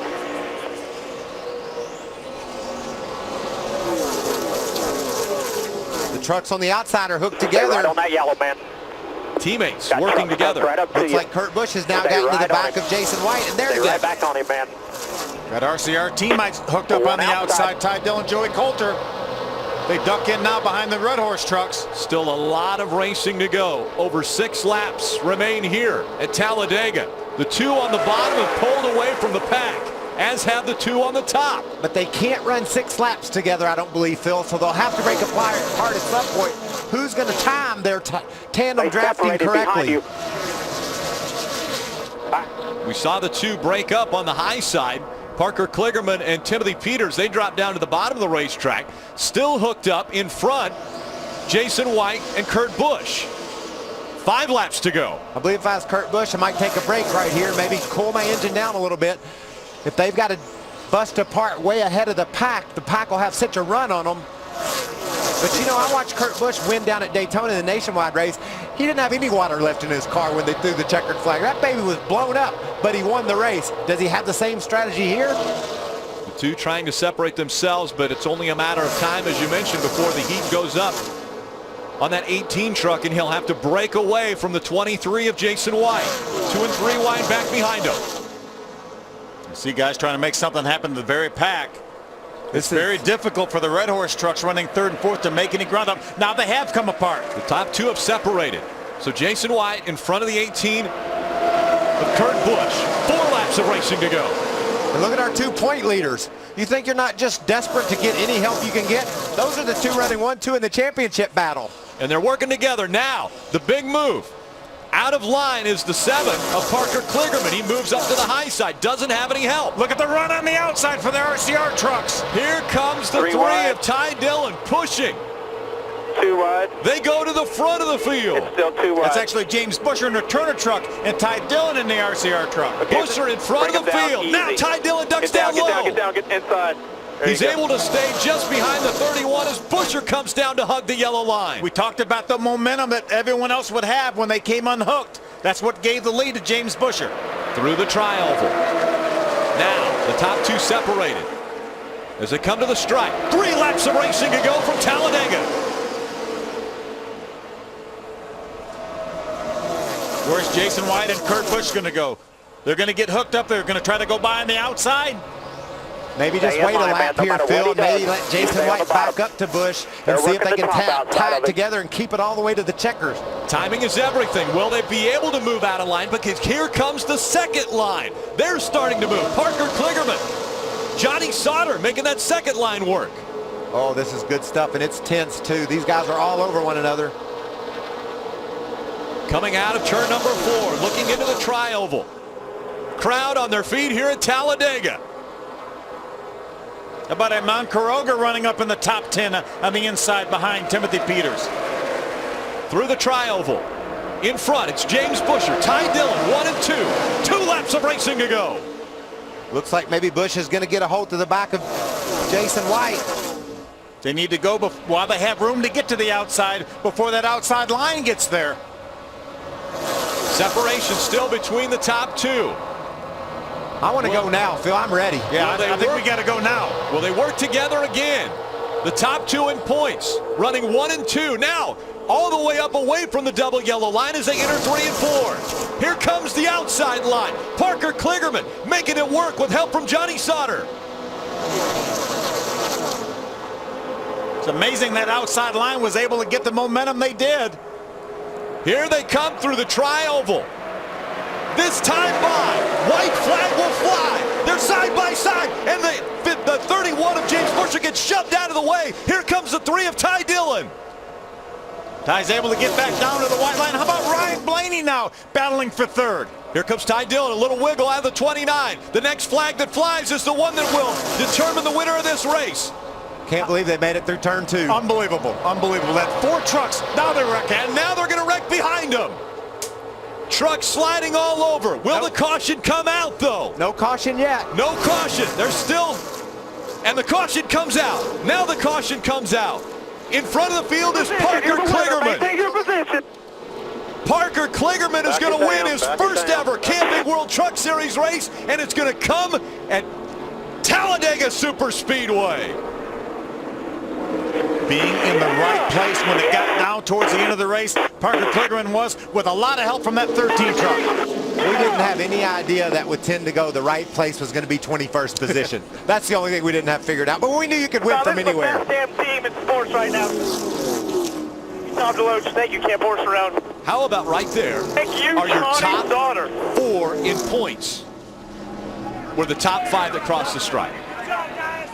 A big, big day for Busher, Ty Dillon, points-wise. Kligerman wins this race, and you see the carnage behind. This is what took place on the backstretch. Pretty good 300th start for Red Horse Racing. Hermie. Chad Kendrick, 2 for 2 on the speedways this year. Win number 1 for Kligerman and start number 300 for Red Horse Racing. Yeah, I just want to thank Red Horse Racing. This is a true team effort. All 3 teams work together all weekend. Butch Hilton, Rick Gay, and this is for Tom DeLoach's 300 and Parker Kligerman's first win. So I don't know what to say. This is awesome. It's really awesome. That's Parker Kligerman. He's going to victory lane with Chad Kendrick. And remember, the super speedway races have been dominated by Red Horse Racing. They win the first race of the year, and now they win the second super speedway race here at Talladega. I was really amazed that the field was able to get through 1 and 2 on that white flag lap. And then unfortunately they didn't make it down the back straightaway, but what an outstanding job by Parker Kligerman. He's been knocking on the door. We just showed the fact that he had 5 second place finishes, had not got to victory lane. He's going to get there today. We saw Parker Kligerman push to get 2 trucks up to the front, and he's the benefactor at the end. He will get his first win in the Truck Series. He changed the battery 15 laps ago. Yeah, we talked about how just to refresh, new battery, new attitude, maybe we can go win this race. Heck, I didn't know that's what would happen. A historic day in the NASCAR Camping World Truck Series. This is the 8th first-time winner in 2012. That is a new record for first-time winners ever in this series. You got to remember, Rick, back in the day, there weren't a whole lot of winners in the Truck Series, so you got all kinds of different first-time winners. Now we've got competition as great as it's ever been, and a guy wins. We have 8 different winners. In this field today, we had 15 drivers that had already gone to victory lane. Look at Jason White. He does a great job of pushing his way through. Nothing he could have done differently there, but behind him, that's when things start breaking out. We're going to see if we can tell exactly what the first truck to get out of line here. You see Miguel Paludo and Jason White make contact, and then it forces Jason over into Lofton. He makes pretty hard contact against the inside wall. Cracked him with a lot of damage. There's Rick Crawford sliding across the racetrack, making contact with the 81 of David Starr. There's that Clay Greenfield in the 68. Greenfield in the 68 caught up in it. You can see, watch Jason White, he's getting a push from Kurt Busch. They get to the back of Ryan Blaney. Jason holds his own there, and it looks like as Pluto tries to come around the outside of White, maybe tries to squeeze down in line and ran Jason down into Justin Lofton, and Justin has another hard impact 2 weeks in a row into the inside wall. Once again, we take a look at what happened behind our race winner. It started with the orange truck on the high side. Does he just try to get back over in line? Watch him. He's going to creep down towards it, towards that next broken white line set, and ran into the 23 of Jason White. Nothing Jason White could have done there. It was a situation where it looked like, for some reason, Pluto thought it was clear to the inside and went down there, and it wasn't. Crawford and Starr, 2 veterans of the series, involved in this, and we saw Clay Greenfield Titan number 68. But the celebration will start for the driver of the 7. Parker Kligerman gets his first win in the Camping World Truck Series. He will be heading to victory lane, and what a great 300th start for Red Horse Racing. We go to Hermie and the team owner. Well, while we're waiting on Parker Kligerman, I want to congratulate you on another win in start number 300. Congratulations. 300 is fantastic, isn't it? This is 140. This truck has won Daytona twice, and now it's won Talladega. Fantastic truck. Parker did a fantastic job. The guys are wonderful. It's just unbelievable. I'm thrilled. It's owner Tom DeLoach, one of the good guys here in the Camping World Truck Series. He's going to victory lane again. And I think it'll take a while to wipe that smile off his face. But you just love what he's done. He's had some trucks that have been unsponsored, and he kept on going. 300th start here. Great to see somebody like that have some success.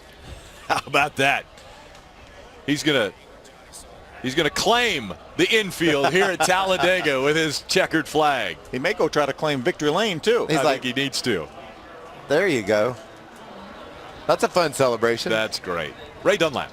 Not a good qualifying effort for Johnny Sauter, but it doesn't matter where you start. It matters where you finish, and you never finish these kind of races, and today you come home second. How'd you do it? You know, I said it even on the radio there at the finish. I don't know what it is about these Toyota Tundra pickup trucks, but when you get them in the draft, they run. And proud of everybody at Triad. Hot Honey's Kurt Burkhart's Toyota was good. I felt like we had the right position there coming down to the stretch. We had about a 5 or 10 truck breakaway from the rest of the field, and I had Parker set up perfectly to come down here and dip out of line and get by him, but we just didn't get that far. Caution came out. So I'm happy for Parker. I like to see a guy that gets crapped on and get an opportunity somewhere else and go out and win a race. That's cool. So I've been there. But proud of everybody at Thor Sport, and that was fun. I like finishing these races. It's a lot of fun when we can do that. Truck 13 comes home second today here at Talladega. Ram Guts and Glory from Talladega. Well, there's a lot of guys we could put into that category as far as guts and glory, but probably no one more than the 7 driver of Parker Kligerman, helped by the 13 of Johnny Sauter. Yeah, what about those Toyotas? We heard Johnny Sauter say that. Those Toyotas have been unbeatable on the restrictor plate track. That's 11 of the last 12 restrictor plate tracks that Toyotas have gone to victory lane. And of course, going along with the guts is the glory, and he's made it to victory lane. Let's go there now. Parker Kligerman climbs out in victory lane for the very first time.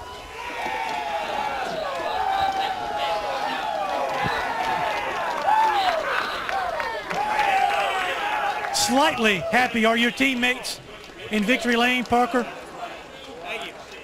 No more interviews or no more questions about having the fastest truck and not getting to victory lane. Congratulations on your first career Camping World Truck Series victory.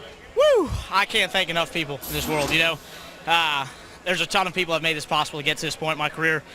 Roger Penske, my Briggs Cunningham, all the people at Penske Racing that found me, Bob Perona, and one person I probably didn't treat well enough throughout the start of my career, and that's my mom.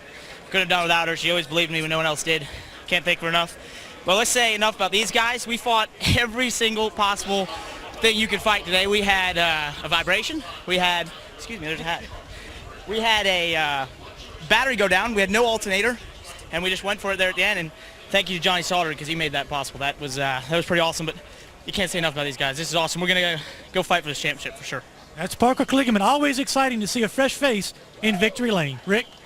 And he mentioned fight for this championship. Let's take a look at the championship point standings, the 4 unofficial standings. Ty Dillon came in with a 1-point lead over James Buescher, and guess what? He leaves with a 1-point lead. He's got a 1-point lead over James Buescher. And I love what you said, Rick. Very unofficial. There was a lot of crashing going on that last lap. That'll affect these point standings, but we're pretty confident about the first 4 or 5 there that's where they'll stack up. Right. Top 5 finish for both James Buescher and Ty Dillon today, so the points really not much shaken there, but did you have a shot to win this race today, Ty? I think so, definitely. When me and James got hooked up there, that was fun. We were coming to the front, and I just snagged him on the bumper. These bumpers don't line up very well at all, so just snagged him and got him too loose, and we almost wrecked there. I'm just glad we finished. Good day for Bass Pro Shop, Chevy, UNOH, everybody that's involved, Tag Heuer. I got to thank everybody. It was a lot of fun, and now we can go race for this championship. All right, today was the wild card everybody was worried about, and they got right through it, both of them finishing in the top 5. Rick? And there's Pop Pop. Richard Childress coming in to congratulate Ty Dillon on a pretty phenomenal finish there. A top 5, finishes 4th. Ryan Blaney The 29 truck finishes 5th in this race. An 18-year-old, first time he's ever been on a super speedway. We talked to him on the pace lap. He sounded very calm. He had some great tutelage going on. His truck owner, Brad Keselowski, his dad, Dave Blaney, he certainly didn't disappoint. How about the man Norm Benning? Picked up the first Aaron's Lucky Dog, parlayed that into maybe a top 15 finish. Unofficially, that's where he's being shown right now. I love it when Norm does good things because he works so hard and got his truck tuned up as good as he can get it. Top 15. So we call it the wild card when you come to Talladega. Well, remember the next race? Short track, Martinsville. That's another wild card. That's the next wild card. That's right. It was a wild one here in Talladega. We saw Crawford sliding up the racetrack. We saw quite a few times the 9 of Hornaday getting into issues. But in the end, it was 2 trucks that moved to the front. It was Parker Kligerman and Johnny Sauter working together, and Kligerman gets his first win in the Truck Series.